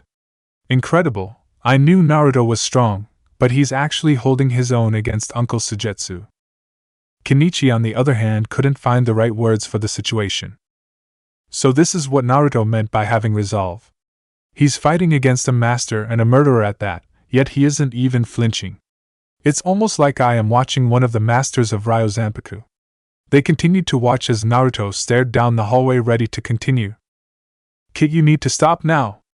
Naruto's eyes widened at the sound in his head. Kyubi, what do you mean stop? What's the problem? He was surprised at the urgency of the fox's voice. Listen, kid, right now you are experiencing the rage boost I mentioned previous. That's the main reason you're doing so well. Naruto blinked before remembering the Kyubi's words. Okay, so what's the problem? I know fighting against a master isn't smart, but I had to do something. Kyubi, however, didn't let up. You fool, this boost only works for a set amount of time. It's not like when you used my chakra and could go all out for hours. This won't last long. Naruto prepared to continue the conversation when he sensed something that made his blood run cold. He quickly turned to find Su Jitsu right in front of him, barely a scratch on his body. Naruto could only stare at him. I don't believe it, all those kicks and he doesn't even look winded. Is the gap between my power and a master's really this big? Su Jitsu looked down at Naruto with a curious look. I have to admit, kid, you're pretty good, defiantly better than the last guy. His face then turned serious. Unfortunately, you're not good enough. Naruto couldn't move fast enough to block as Su Jitsu leaned forward before rocketing both of his arms out. Double palm. Su Jitsu's palm smashed into Naruto's ribcage. Naruto could literally feel the oxygen fly out of his body as his ribs gave way before his body rocketed to the wall behind him. The instant he hit the wall, it gave way under the pressure and collapsed, sending Naruto into the next room. Ranka and Kenichi were horrified at the sight. Su Jitsu once again laid out Naruto. This time, however, they both knew he wasn't going to be getting up so easily. They didn't have time to contemplate what happened as Su Jitsu turned his attention to the pair. With a sigh, he made his way towards them, eager to finish them off. Where do you think you're going? His eyes quickly widened as he turned his attention to the sound of shifting rubble. There stood Naruto. Blood was now running down his forehead to his right eye and blood dribbling down his lip. His clothes were covered in dust and bloodstains, and his showed signs of collapsing. His face, however, held a look of defiance and determination. It showed he wasn't going to give up. Su Jitsu looked shocked for a moment before he actually broke out into a small smile. Hey man, kid, you have got a lot of guts and determination to still want to fight me the way you are. You're defiantly okay in my book. Pity this has to end. Su Jitsu again geared to continue when he sensed a new presence that diverted his attention to the windows. In a flash of movement, some sort of green object smashed through the windows and appeared in front of Kenichi and Ranka. It's been a long time, Su Jitsu. His eyes narrowed as the smoke cleared to reveal his younger brother Kensei Mao. Ranka and Kenichi both looked shocked and relieved at his appearance. Dad, you're here? Kensei turned his head slightly to acknowledge her. Yes, Ranka. Sorry I couldn't get here sooner. Kensei then turned his attention to the still barely standing Naruto before adopting a sincere look. Naruto, was it? I saw what you did. Thank you for protecting both my daughter and disciple. Now, however, this is my fight, understand? Naruto managed out a weak nod before falling to his knees and coughing up blood. Ranka gained a worried look. Naruto. With great speed, Kensei appeared before Naruto before grabbing him and bringing him to Ranka and Kenichi. Kensei took the time to look him over before turning to Ranka. It's not too bad, this boy has had some serious training, so he was able to take most of the impact. He should be fine. The two breathed a sigh of relief before Kensei diverted his attention to Su Jitsu. Is this how far you have fallen, brother? Working for criminals and harming children? Su Jitsu simply shrugged. Fights are fights, regardless of who they are for or against, it doesn't matter to me. Kensei merely shook his head in sorrow. I see, then I am sorry, brother, but I am afraid I must stop you here. He then faced his brother with a serious look. Both men assumed their fighting stances before charging. Ranka and Kenichi watched the battle transpire, though Ranka's attention slowly fell on Naruto, who was slowly regaining consciousness. His eyes slowly opened to meet Ranka's. Now one would expect Ranka to hug Naruto in happy realization he is conscious again. Sadly, Ranka doesn't follow that way of thinking and instead proceed to smash her fist onto his head, eliciting a yelp of pain. Ow, Ranka, what the hell, I'm injured. He slowly clutched his head, only to lose his defiance as he saw Ranka had tears forming in her eyes. Ranka, you alright? His eyes widened as Ranka embraced Naruto. You idiot, I was worried about you. First you got hurt saving Kenichi and me, then you fought against Uncle Su Jitsu and got smashed through a wall. How did you expect me to feel? Naruto's eyes softened as he slowly placed his left hand on Ranka's back. Sorry about that, Ranka. I was too focused on keeping you and Kenichi safe. Didn't mean to worry you.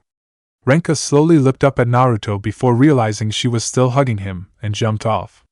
She puffed her cheeks and turned her head to its side to hide her blush. It's no big deal, just don't do it again. Naruto simply smirked, no promises. The two would have continued their conversation, however the sound of a large explosion coming from the other room caught their attention. The battle between Su Jitsu and Kensei had quickly turned fierce and was now raging in the other room.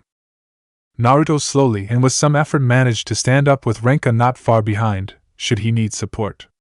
They along with Kenichi made their way over to the hole in the wall from earlier just in time to see the Mao brothers clash. At first glance it appeared that Su Jitsu had made the decisive blow, however he was quickly blown back by the force of his brother's attack. Naruto and the other simply stared as the seemingly invincible Su Jitsu was put down. Incredible, I hit that guy with everything I had and it barely phased him. Meanwhile this Kensei guy does it with one blow. No doubt he is defiantly one hell of a master, better watch my step around him. Naruto could hear Kensei talk briefly with Su Jitsu about something, how their lives turned out and such. Unfortunately things turned bad when the building began to shake and fire started to sprout around them. Kenichi quickly started to panic. What happened? Despite the atmosphere, Su Jitsu and Kensei still stayed calm as they exchanged a few last words. Huh, killed by the cowardly actions of some low-class thugs. What a fitting end for someone like me. The beaten master said as he slowly chugged on his sake. Kensei merely looked at his brother with sadness and regret. I am truly sorry things turned out this way, Su Jitsu. I only wish I could have done more to keep you from going down this path. With those words he turned his back to his brother and made his way to the others. Naruto immediately knew what that Kensei had no intention of saving Su Jitsu. Kensei quickly diverted his attention to them. Alright kids, let's get out of here. Kenichi however finally chose to speak up. Master, you can't honestly mean you're going to leave him here, are you? Kensei merely dropped his head so his hat could hide his eyes. Sadly it wasn't enough for Kenichi, who prepared to go and help Su Jitsu when Naruto spoke up. Don't, Kenichi. Naturally he turned to Naruto and found his eyes held a sad look that he hadn't seen before. It's funny, the way Su Jitsu and Kensei act. It's almost exactly like how Sasuke and I were. He slowly looked to Kenichi. Think for a second. Kenichi Su Jitsu has done a number of horrible things that he himself isn't proud of and can't even return to his homeland. It may not seem like the best option, but if he wants to end his life here, then shouldn't you at least honor that? All eyes focused on Naruto with different views and thoughts. Kensei however held a look of understanding on his face. This boy must have had a similar experience. His eyes say it all. He then placed his hand on Kenichi's shoulder and looked at him with a reassuring smile. Come on, Kenichi, let's go. His disciple simply nodded as the group entered the still working elevator. All eyes focused on Su Jitsu to find he had a smile on his face as he watched them. However, Naruto took notice of how for a brief instant Su Jitsu's eyes were focused on him. Scene change. Gekurin. I can't believe he just left like that. Ranka shouted angrily as she swept up the now closed restaurant floor. After the incident with Su Jitsu, the group returned to Gekurin. Once they arrived, Naruto was looked over and given some first aid for his injuries while Kensei had a small talk with Kenichi. Hakubi had told Ranka to go make tea for everyone while he and Kensei talked for a moment. Sadly, when she came back, Kensei and Kenichi had left, leaving her rather perturbed. Ranka continued to sweep with her cheeks puffed up in anger as Hakubi watched with amusement. I wouldn't worry too much. Your father needs time to get his affairs in order, then I am sure he will be ready to go back to China with you. With the response, Ranka slowly calmed herself. I suppose you're right.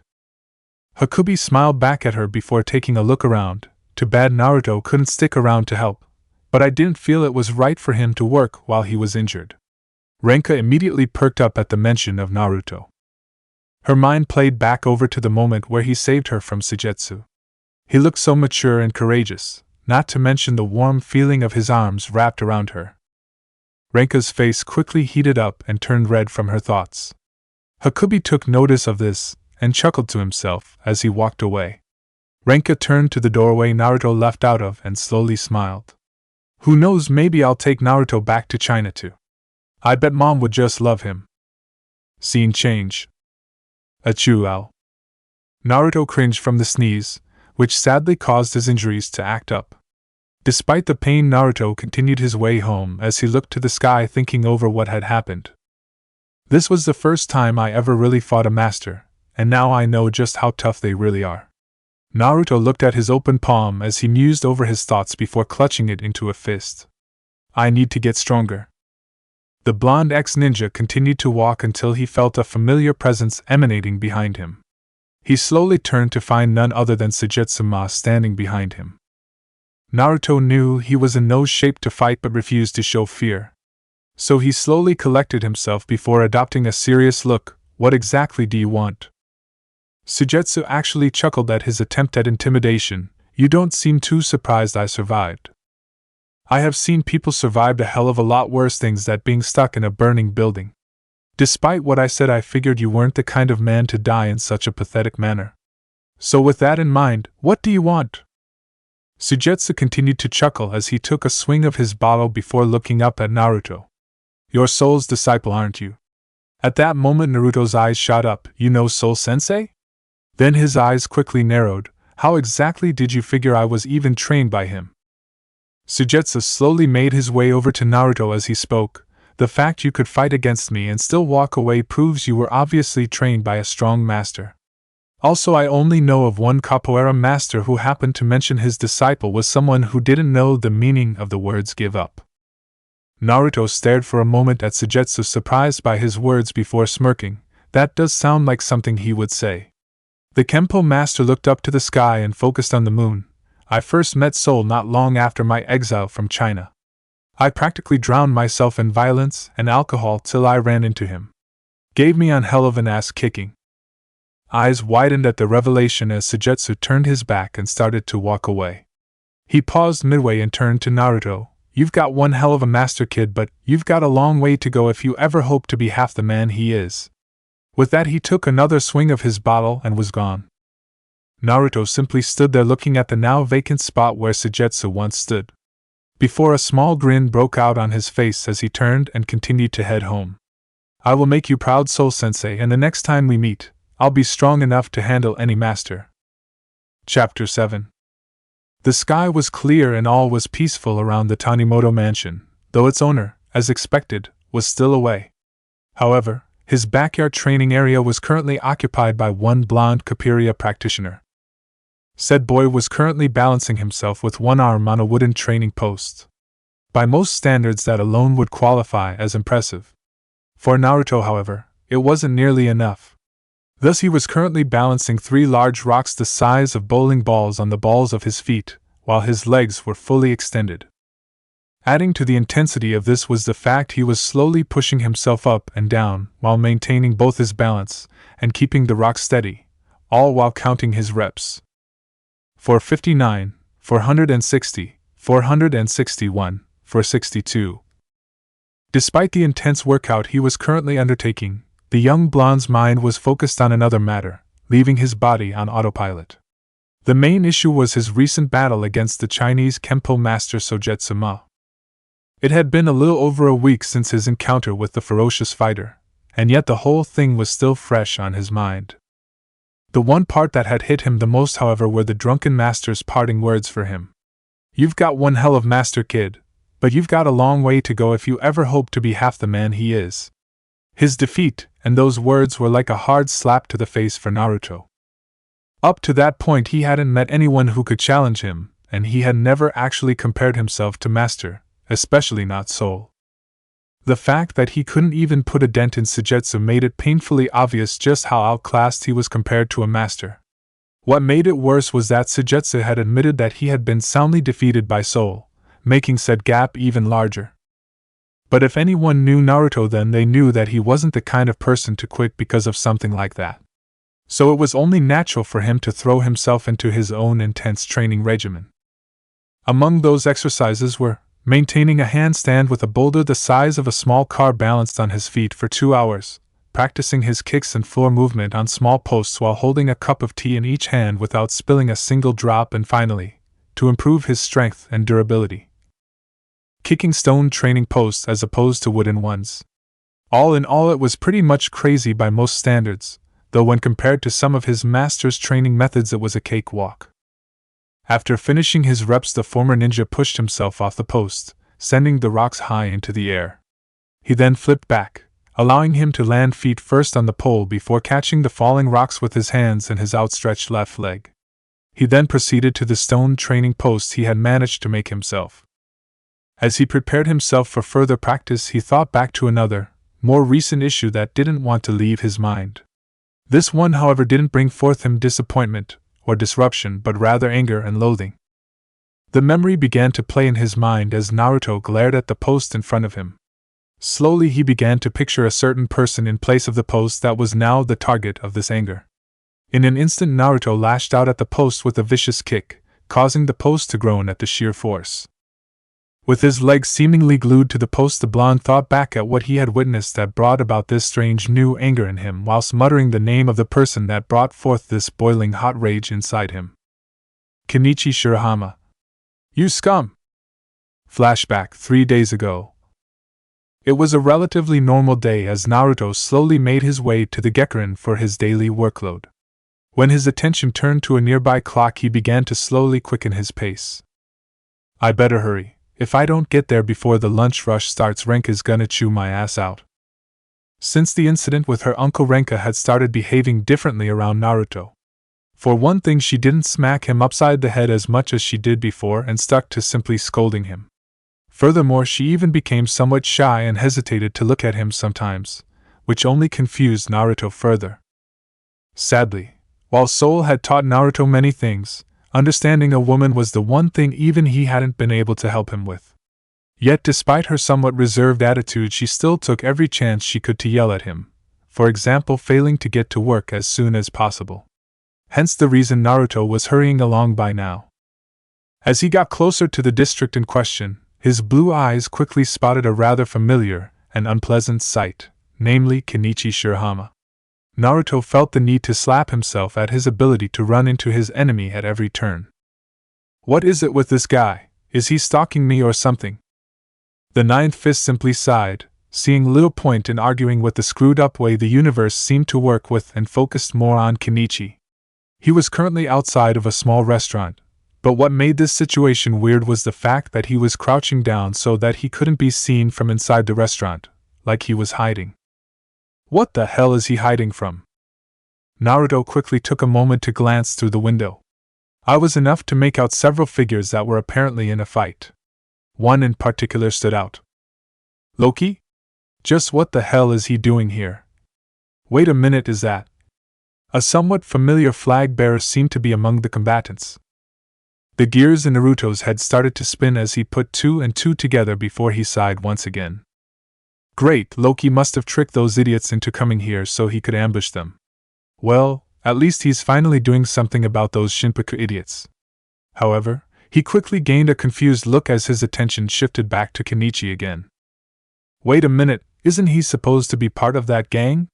Why is just standing there while his friends get their asses kicked? At that moment Naruto's ears picked up on some very interesting words. It's not my problem, I have nothing to do with the Shinpaku alliance, so why should I get involved? Naruto froze at the words he had managed to make out. His eyes never lost focus of Kenichi, but they now held a blank, unreadable expression in them as their owner processed what he had just heard. Is he serious?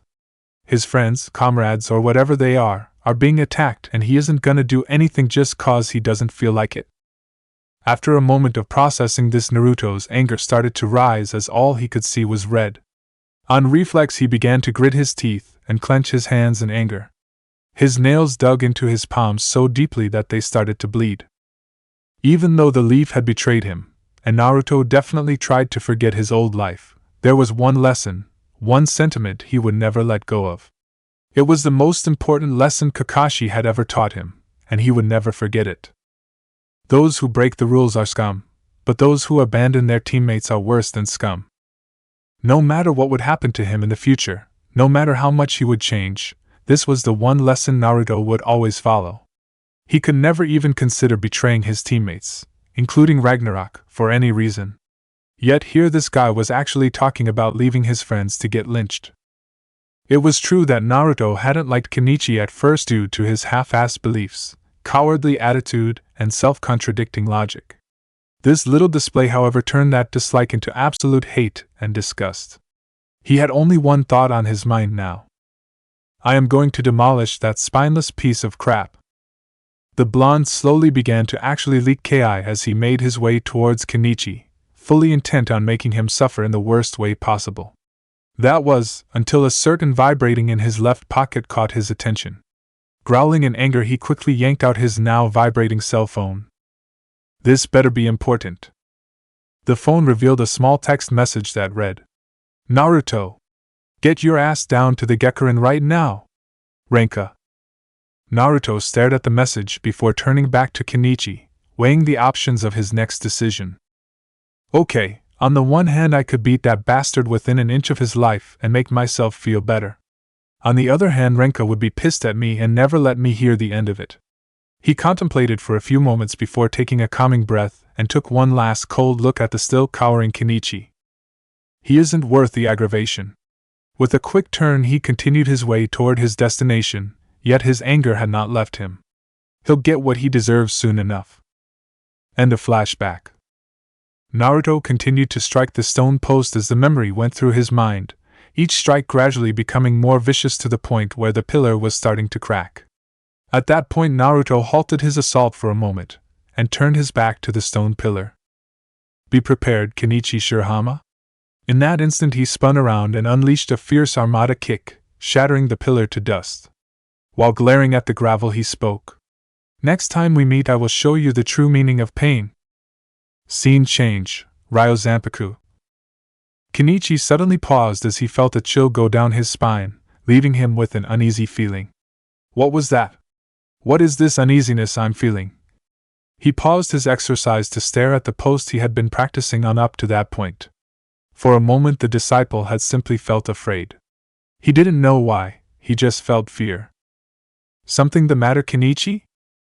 Shaken from his daze, Kenichi's eyes quickly turned their attention to the source of the voice, the Jujutsu master Akasame. Master Koetsuji, I'm sorry.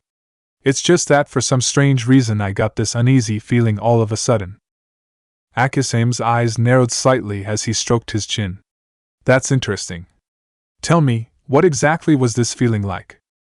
Well, it was like a cold chill went up my spine and for a moment I just felt afraid, like something terrifying was coming. Kenichi seemed quite distressed by the notion. Please don't worry about it. Kenichi looked at his master, whose face held a smile. You shouldn't read so deeply into everything around you. You'll end up making yourself paranoid if you worry too much. With that he let out a light chuckle, which of course managed to take Kenichi out of his slump. Though, Akasame continued, I can tell that this is not the only thing on your mind at the moment, isn't it, Kenichi? Since the incident with Su Jitsu it had become apparent to all the masters that something was eating away at Kenichi. He actually was more focused on his training and seemed to complain less. Yet they could sense discontent in their disciples' demeanor and were determined to find its source. Kenichi did seem somewhat hesitant to comply though. Thanks master, but it's nothing. Please don't worry about it. Let's just get back to training. He slowly turned around to continue his punching when 5 shuriken flew out of nowhere, pinning his clothes to the pole. Kenichi's eyes grew to the size of dinner plates as sweat began to drip down his face, having narrowly avoided being skewered alive. Akasame on the other hand simply shook his head. Shigeru, I thought we all agreed that we would only resort to force when it was absolutely necessary. Said weapon mistress quickly appeared on the top of the roof, shuriken in hand. He was taking too long. She spoke with a blank expression, despite the situation. Shigeru's right, you know, Akasame. Kenichi isn't the type of person to just share information with someone. Besides, isn't it our job as masters to try and aid our disciple in any way we can? Kensei said as he suddenly appeared near Akasame, his face buried in one of his magazines. It wasn't long before Sakai and Apachai appeared alongside the others while Myo helped pulling Kenichi off the post. All eyes were now on Kenichi, awaiting his response. Seeing that there was no way out of it, he relented. Alright, it's about what happened with Su Jitsu. That guy I met, Naruto, said if I didn't have the resolve to fight even if my life was at stake, then I shouldn't even call myself a martial artist. All the masters just sat there silently and listened, soaking in each word as Kenichi continued. At first I didn't understand what he meant. I mean, risking my life was never something I even considered when I started my training. But then, when I saw Su Jitsu, I just froze up and sat there while Ranka and Naruto got hurt. Kenichi actually started to clench his fists in anger at his own helplessness. His master's eyes softened, knowing exactly what he was going through. Kenichi continued to shake as he spoke. All I could do was sit there and watch Ranka being crushed. I was so afraid and so powerless, I didn't know what to do. He paused for a moment, trying to collect himself somewhat. Then Naruto took Su Jitsu on. Even though he was fighting a master and killer with little chance of victory, he didn't back down at all while all I did was cower in a corner like some little kid. He actually slammed his fist against the post, shocking all those present. He looked up at the masters with a conflicted expression. Since that day I'd been asking myself, what have I been doing all this time? Do I even have the right to keep training if all I do is run and hide? I am starting to think that what Fenrir said was right. I am nothing but a coward. For a moment, silence reigned over the dojo they had gathered in. Is that what you really think or just what you believe to be true? Kenichi looked to his side only to find the elder towering over him. Listen, Kenichi. It's true that martial arts can be dangerous, and you must be brave in order to move forward. But you must also realize that everyone begins to doubt themselves from time to time. That doesn't mean you should give up. It's only human to doubt oneself from time to time. The other masters all nodded in agreement. Come on, kid, you think we haven't been where you have? Everyone gets scared, and it's nothing to be ashamed of. It's choosing to face that fear head on that shows your resolve, Sakaki said with a reassuring tone. Apache actually managed to put on a serious face to his words. Appa, just be brave, Kenichi, and never stop fighting. That is true strength, apa. The Muay Thai master's eyes actually started to burn as he punched out, driving his point forward. Myo also decided to speak. Don't forget, even if you are scared, you'll have your friends to back you up if things get too tough. Kenichi actually started to smile at his master's and Myo's words. Thanks guys, that really means a lot to me, really. Hey Kenichi, you here? A very familiar voice suddenly echoed throughout the dojo, causing Kenichi to cringe in discomfort before turning in the direction of the sound. That voice, don't tell me. Almost out of nowhere, everyone's favorite alien/demon Haruo Nejima appeared, his ever-present evil grin firmly plastered on his face. Yo, what's up, Kenichi? While it was obvious that Nejima was happy to see Kenichi, the same couldn't be said for the latter. Kenichi quickly got into said alien's face. Just what the hell are you doing here, Nejima? Can't you go bother someone else? Despite the annoyed tone he held, the strange boy didn't even seem fazed. Now come on, is that any way to speak to your best friend? Especially when he has come with juicy info on Ragnarok? Kenichi's attention was actually caught for a moment, thus keeping him from strangling said alien boy. Now, normally Kenichi would stay far away from Nejima or anything that had to do with Ragnarok, but it didn't hurt to stay informed. So despite his uneasiness, he asked, Alright Nejima, I'll bite. What do you have that's so important? In an instant the freaky alien was typing away at his pilot with ridiculous speeds before turning it to Kenichi, revealing a quite strange-looking individual. He was a young teenage boy with long silver hair and pale eyes, clad in what appeared to be a maroon jacket with gold trimmings down the middle and on the cuffs, green pants, black boots and a matching maroon hat. All eyes stared at the picture while Nejima spoke. This guy is the fifth fist of Ragnarok, Siegfried. However, he is known by another nickname, the Zombie Fighter. Kenichi actually turned white at the title. Zombie? He's kidding, right? However, it was quite clear that he was serious as Nejima quickly followed with reports of several gang leaders who had fought the fist. They all said the same thing about him. He came back from the dead. Or he just wouldn't die. They just kept repeating those sentences over and over with no end in sight, until Kenichi finally had it. Enough already, Nejima. Look, as far as I'm concerned, I want nothing to do with your Shinpaku alliance or Ragnarok, so give it a rest already. Everyone paused for a moment before Nejima slowly stood up and turned his back to Kenichi. Alright Kenichi, if that's the way you want it, fine. He then proceeded to slowly walk to the door before stopping again. It's too bad, really. And here I was going to show you some of the info I managed to gather on the ninth fist, but oh well. Before he could even take another step forward, Kenichi was right in front of him with a slightly hysterical look on his face. Why don't we just forget everything I said and you share that info with us? Huh? Nejima quickly got a slight glimmer in his eyes. I knew he would listen if I used the right bait. Everyone quickly seated themselves again as Nejima searched for the info. Now, as we all know, originally there were only 8 deadly fists of Ragnarok before this guy showed up. However, this wasn't just some simple promotion. Apparently he was made a fist right after joining Ragnarok. That quickly got everyone's attention. Are you serious, Nejima? Kenichi asked, only to see Nejima's serious face. I wouldn't make this stuff up. This guy became a fist in virtually no time flat. That's something unheard of in Ragnarok. Though that's only the tip of the iceberg. Apparently he was recommended by the fourth fist himself, Loki. Kenichi quickly flashed back to the incident at the restaurant not too long ago after being suckered into one of Nejima's plans, remembering the face of the fourth fist. The fact this guy was recommended by one of the fists is an obvious testament to his strength.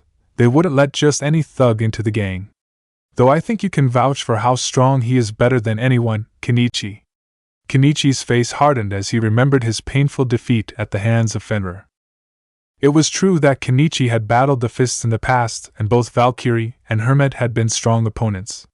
However, there was something different about Fenrir, not just his fighting style or superior strength, but something entirely else. For a moment in their battle it had almost felt like he was fighting one of the masters. You're right, Najima, he's strong, but I already knew that. Don't you have some more useful info?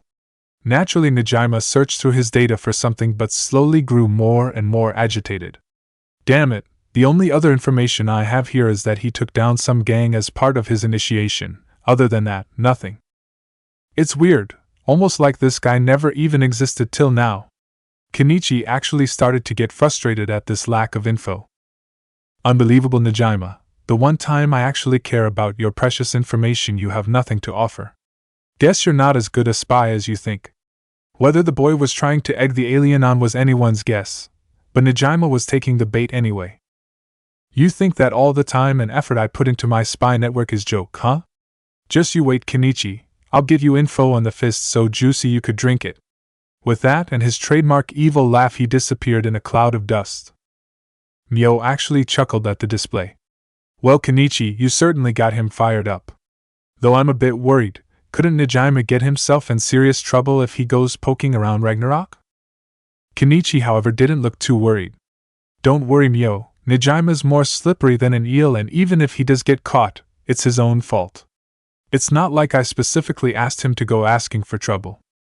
To anyone present it was obvious though that Kenichi had only meant half of what he had just said. While it was true that he didn't have a high opinion of Najima, he also couldn't say that he hated the guy. Of course he wouldn't admit that to anyone. I see death in that man's future. Kenichi and Mio both turned to Shigeru with slightly unsettled looks on their faces. Shigeru, what are you talking about? The stoic weapon user simply looked to where Najima had left. I see disaster following him, and pain. Kenichi actually started to shiver. Not only because of the words but the tone Shigeru had said it in reminded him of a horror movie. Akasame, however, quickly lightened the mood. I wouldn't worry too much, Kenichi. Shigeru always says cryptic things like that. Plus it only sounds scary cause she's talking in that tone of voice. I'm sure nothing will happen to your friend, so let's get back to training, shall we? The young disciple took one last look to where his friend had left before nodding. Yet even as he turned his back he couldn't shake this feeling of uneasiness deep in the pit of his gut. Something was going to happen. It was only a matter of where and when. Scene and time change, harbor, nighttime. It was close to 10 o'clock at night as the moon shone over the currently empty harbor, save for one particular deadly fist with a penchant for trouble. Namely Loki, whose attention was currently focused on the small wire puzzle in his hands. As he fiddled with the toy he continued to chuckle to himself, as he felt a familiar presence grow closer to him. Nice to see you finally showed up, Fenrir. What kept you? The ninth fist slowly made his way to his comrade, the moonlight bringing him into focus. Despite the calm atmosphere it was obvious that Fenrir wasn't in a good mood. Any particular reason you dragged me down here, Loki? I was in the middle of something important, and would prefer to be alone right now, so what do you want? He waited for a moment as Loki continued to toy with the puzzle before finally managing to pull it apart. With a slight chuckle he tossed the plaything aside before placing his hands in his pockets. That was way too easy, guess they just don't make wire puzzles like they used to anymore. The trickster could only grin further as he sensed Fenrir's agitation. Seeing little point in beating around the bush any longer he turned his eyes to Fenrir. Well, as per why you're here, it was actually a request made by someone. Fenrir was surprised at the revelation and curious. Who exactly? Loki continued to chuckle before stepping to the side, revealing none other than the fifth fist, Siegfried. Now Fenrir went from surprise to just plain confused when he saw the musician, who politely tipped his hat in greeting. It's good to see you again, Fenrir.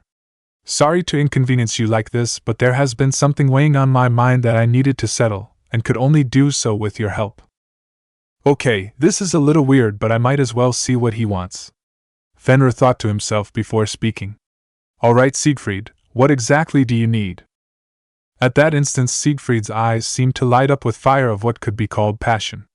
For you and I to make music together, la la la la. There was an awkward silence as Fenrir had gone from confused to flat-out disturbed.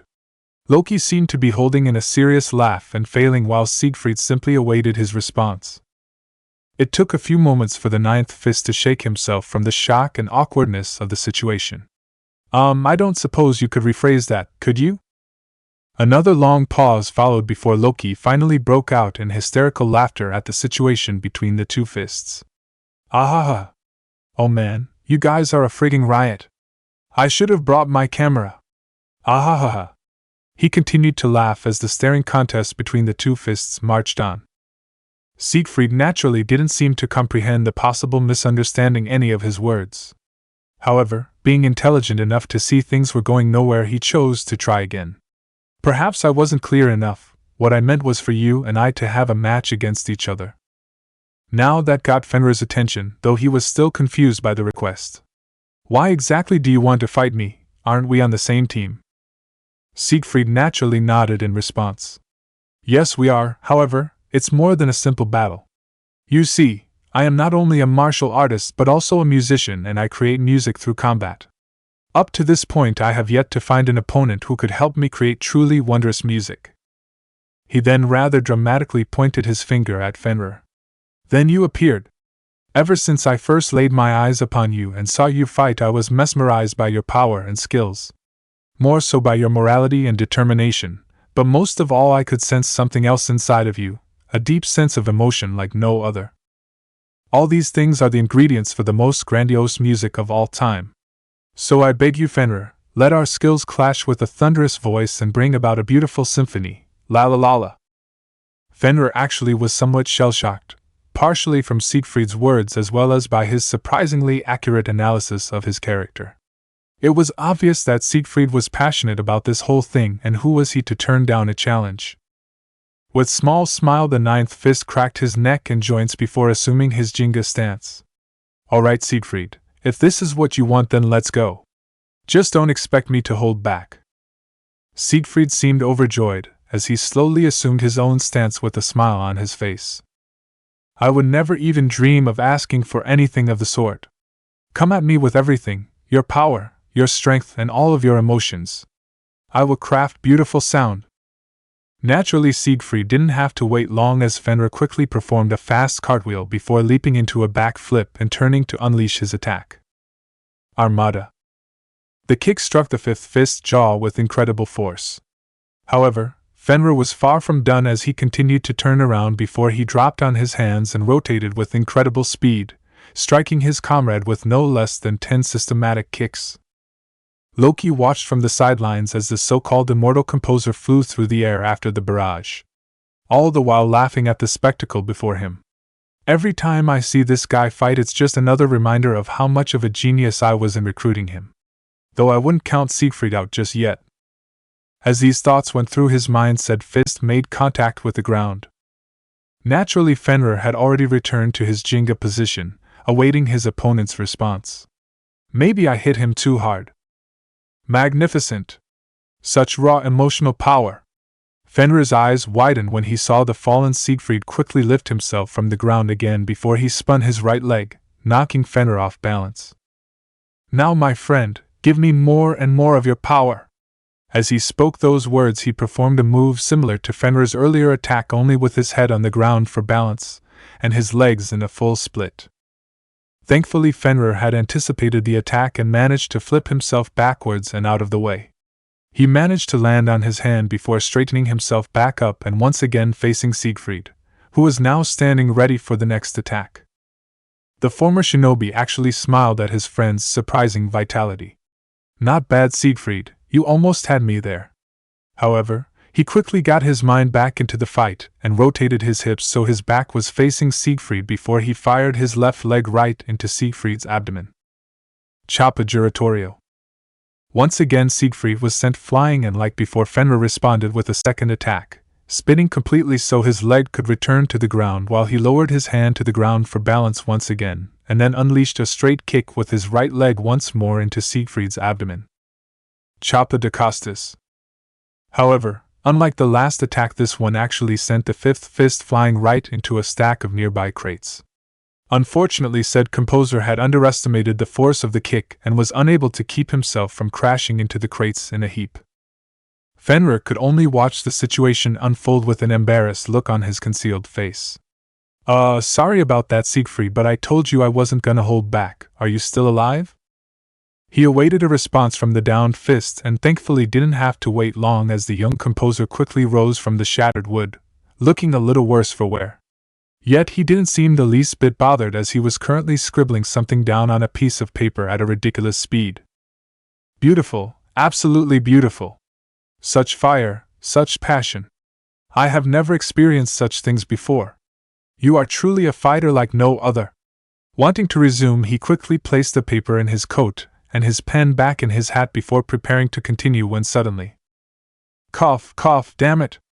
I knew I should have been more careful." All eyes quickly shot to the pile of shattered wood only to spot a familiar face.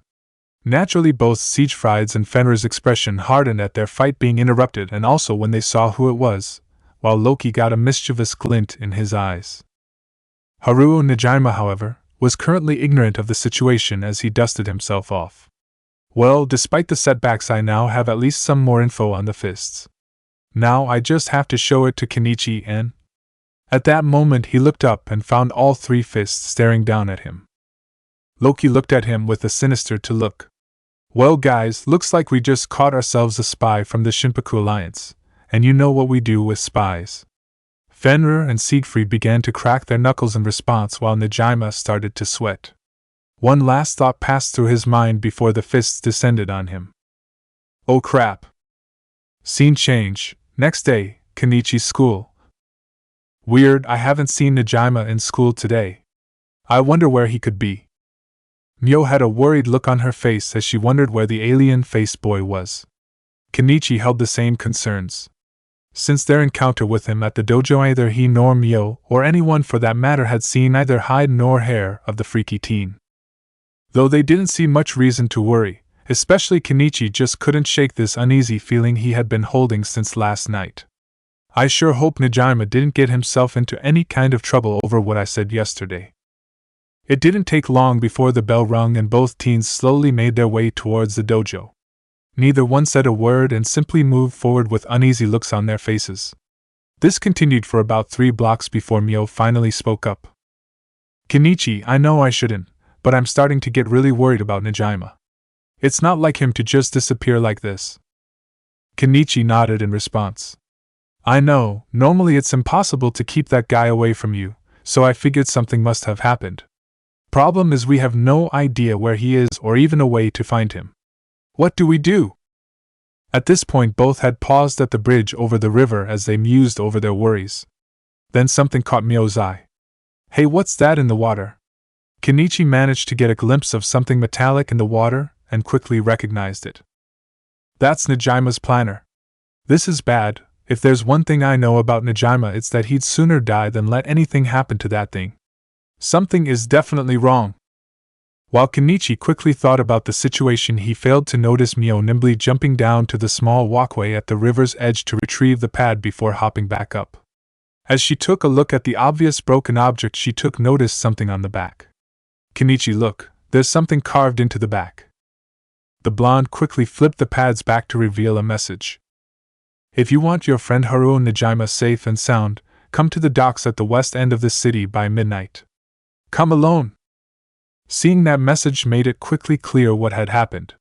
Namely that their friend got too close to Ragnarok and was gonna pay for it big time. Kenichi's eyes quickly became determined as he turned to Mio, who held a similar look. "Come on, Mio, we've got to save Najima before Ragnarok does who knows what to him." She quickly nodded as the two planned to head to Ryozampaka first to inform the masters of the situation. As they rushed towards their destination, Kenichi looked at the now setting sun as if it was some kind of timer counting down to Najima's doom. "Hang on, Najima, we're coming for you." Scene change. Docks, night. Loki and his goons were currently waiting outside of one of the dock warehouses, mostly just to pass the time. After the group had caught Najima, Loki had suggested putting the freak in a crate and stick him on a boat to God knows where. Of course, both Fenrir and Siegfried were fine with the idea. However, the little freak threatened them, saying that Kenichi would show up. At that point, it was actually Fenrir who shut the freak up by saying that Shirahama didn't give a damn about him whatsoever. To prove it, he actually took the kid's pad and craved their little message into the back and then had one of Loki's goons place it somewhere the disciple would find it.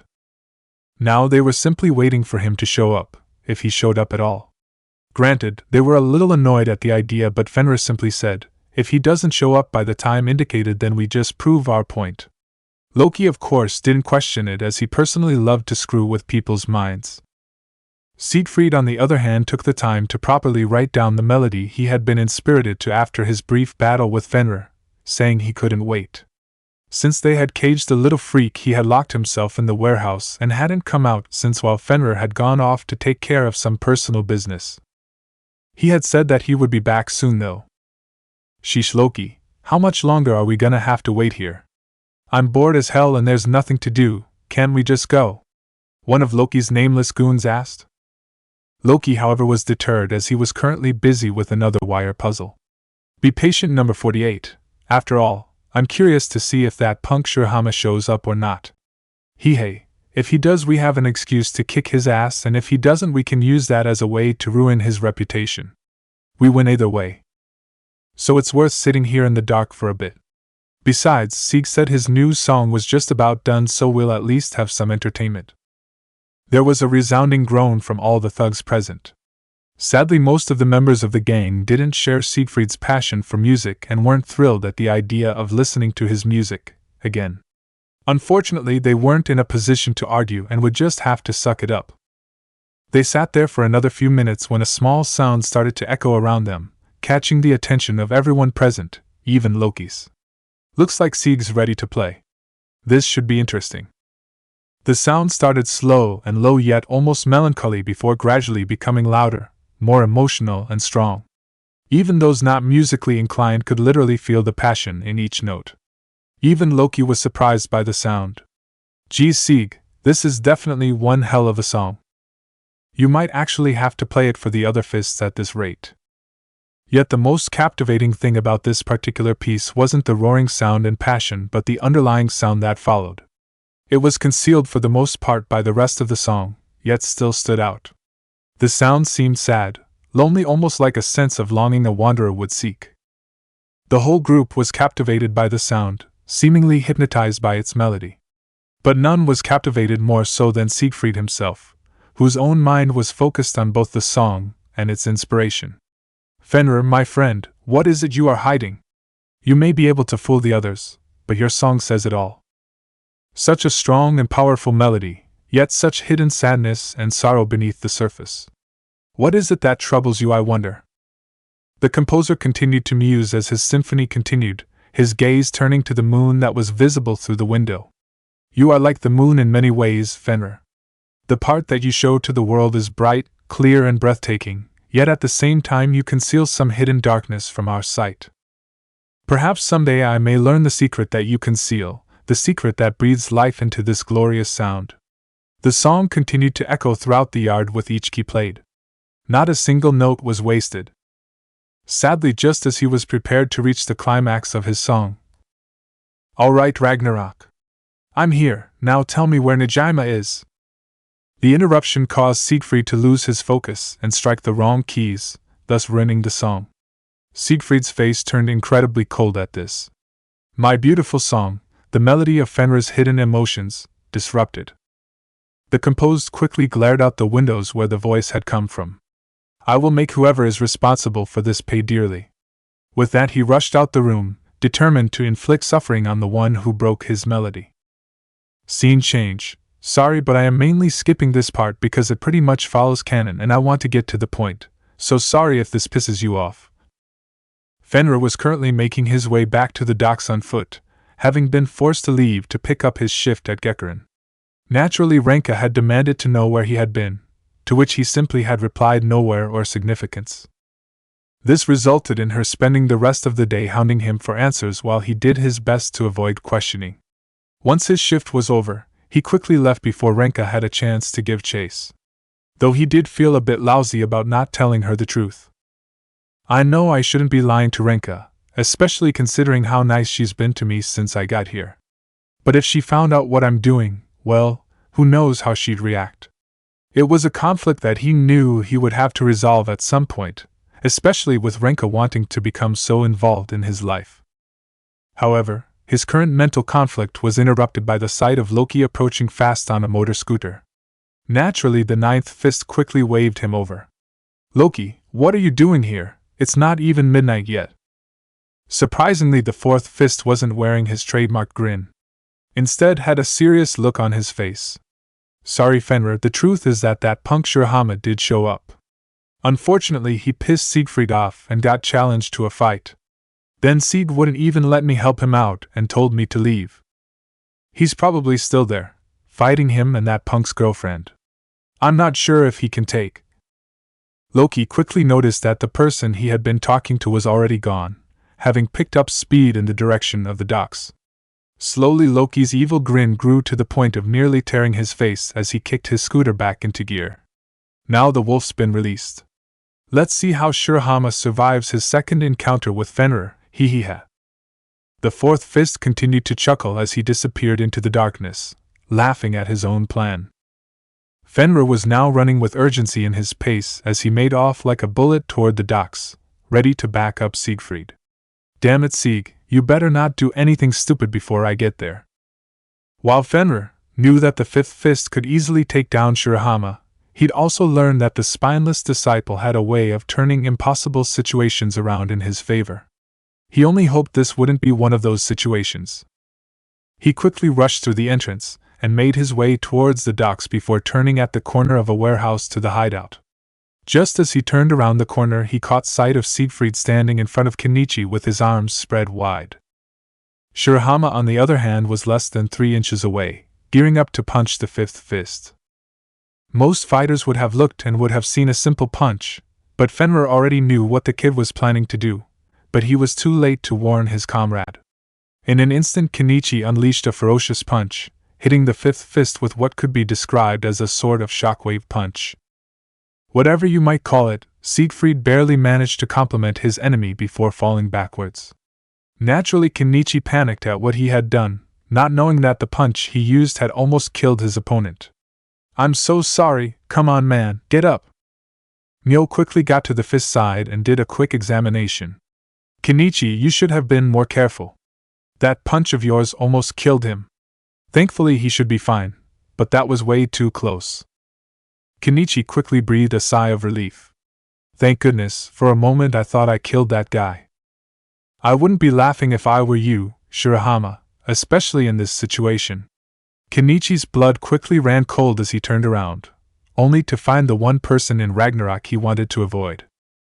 Fenrir. Myo quickly turned her attention to hooded visage of the now identified Fenrir as well, who was currently leaking Ki in large amounts, all towards Kenichi. Both fighters stood in place as the ninth fist slowly made his way towards them, anger obvious in his movement. Kenichi started to shake in fear, feeling the cold eyes of his enemy peering into his very soul. The hooded fighter stopped roughly 10 feet away from Kenichi before looking down at Siegfried. It seems I wasn't very clear in my warning the last time we met. I thought I told you that if you ever crossed Ragnarok again I would make you pay dearly. Now you've nearly killed one of my comrades. Fenrir's hands started to clench in intense anger, causing Kenichi to take a step back and cringe. Fenrir slowly took a breath and unclenched his fists before raising his head so his cold blue eyes could meet Kenichi with a look that promised pain. I warned you, Shurahama, now I am through playing nice with you. This time I don't intend to let you walk away with a few bruised ribs. No, this time around I'm going to shatter your bones like glass. The last part he roared in anger before leaping into the air, flipping forward to unleash a fierce axe kick. Kenichi could only lie in wait, paralyzed by fear. Even after fighting the fifth fist and winning, there was just something about Fenrir that caused him to freeze up. As Fenrir's kick came close, Kenichi closed his eyes and wait, only for a sound of collision to cause his eyes to open and then widen in shock. There in front of him, blocking Fenrir's kick with both arms crossed, was Mio. Kenichi was speechless while Fenrir was obviously angry. Get out of my way! The ninth fist spoke in a cold tone, only to be met with a similar cold look from the blonde. Not a chance, pal. Kenichi could only stand there and watch, trying to find the right words. Myo. Before he could find the right words, he was cut off by Myo. Kenichi, listen to me. You have to find Nejima before his ship leaves. The young disciple's eyes widened in shock at the request before he spoke up defiantly. Are you crazy? I can't just leave you here. His words were quickly silenced as Myo turned and gave him a reassuring look. Don't worry, I can handle this guy on my own. You go and save Nejima, alright? It took all of Kenichi's willpower not to object before turning around and heading in the direction of Nejima's ship. Go get him, Myo! Once he was gone, the two combatants separated, each preparing to continue, all the while staring into each other's eyes. Fenrir spoke out first. Myo Furinji, right? I've heard quite a bit about you. However, I'm not about to let you stand in my way, so move or else you'll face the consequences. Myo's eyes, however, were defiant as she got into her fighting stance. Sorry, but there's no way I'm moving for you. You hurt Kenichi really bad and I'm gonna make you pay for it. Fenrir actually chuckled a little at the remark. Is that so? Well then, let's see you try it. At that point the two fighters charged, ready to clash. Interestingly enough was that if one had been to take a close enough look, they would have made out the outline of what appeared to be the images of a wolf and crane about to clash. Ninth Fist End. Wow, long chapter there, but it's finally done. First off, sorry it took so long, but I have a million things to deal with and they held me back. But I'm still gonna do my best to keep this and my other stories alive. Now I hope you guys are eager, cause this is the start of something I know you've all been waiting for, Naruto vs. Miyu. That's right, the fight everyone's been asking about. Who will win? Well, you'll just have to wait and find out. Just be patient, and it will come soon, or will it? Who's to say? Maybe I'm just being evil. Insert evil laugh. Regardless, you can be sure it will royally kick ass, so remember to review as I plan to take this story as far as possible, so till next time later. Things to address, the stuff you'll probably ask the most about and need elaboration on. Naruto's hatred for Kenichi. Okay, first off, this isn't a Kenichi bash story. Even if I want to bash him, it's not. The reason I have Naruto hate Kenichi is simply because of the environment he was raised in. Think about it, where Naruto was growing up running from fights, not hitting women for chivalry, and abandoning your friends would get you killed and were pretty much taboo. Plus, originally Naruto just didn't like Kenichi. The fact he actually thought of abandoning his friends just cause he didn't want to fight, however, breaks pretty much Naruto's most scared of laws: never betray your friends, especially considering the hell he went through to make friends to begin with. So seeing this guy pull that crap would definitely be grounds for hatred, so don't rant about it. The song Siegfried plays this part was simply because it's part of Siegfried's character. He's the kind of guy who can learn a lot about a person's personality and emotions by fighting them, so I figured if he fought Naruto he could see the deep emotions he keeps buried inside. In a sense, Naruto, despite appearances and having come to enjoy his new life, can't let go of the pain of being forced to leave his home and everything he knew.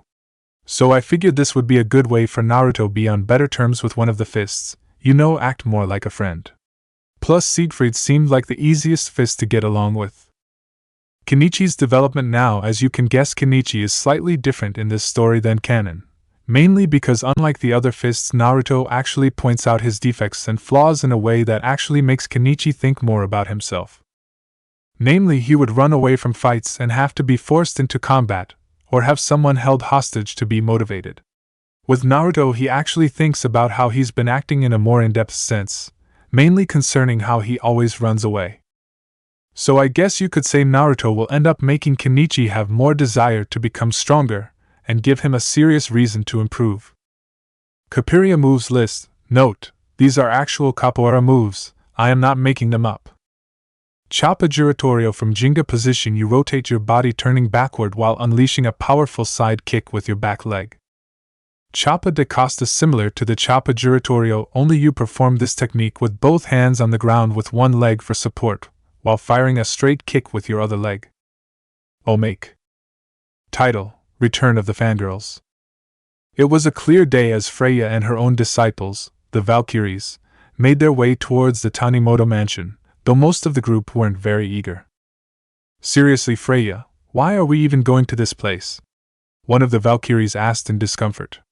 Freya simply sighed, having already told them previously why. Because Fenrir agreed to spar with me, and it will be some good experience for you to watch a fight between two of the deadly fists. The others, however, were not convinced. Seriously, Freya, I don't think this Fenrir guy sounds all that tough. I mean, he became a fist right off the bat and was recommended by Loki. That doesn't exactly give the right message for his skills. Freya, however, stopped for a moment before turning to the others with a serious expression that silenced them all. Listen up. I won't have you questioning our judgment in who we make one the fists. Furthermore, I can assure you that Fenrir is very deserving of his rank, so I expect you to treat him with respect, understood? The entire group hesitantly nodded before making their way to the mansion.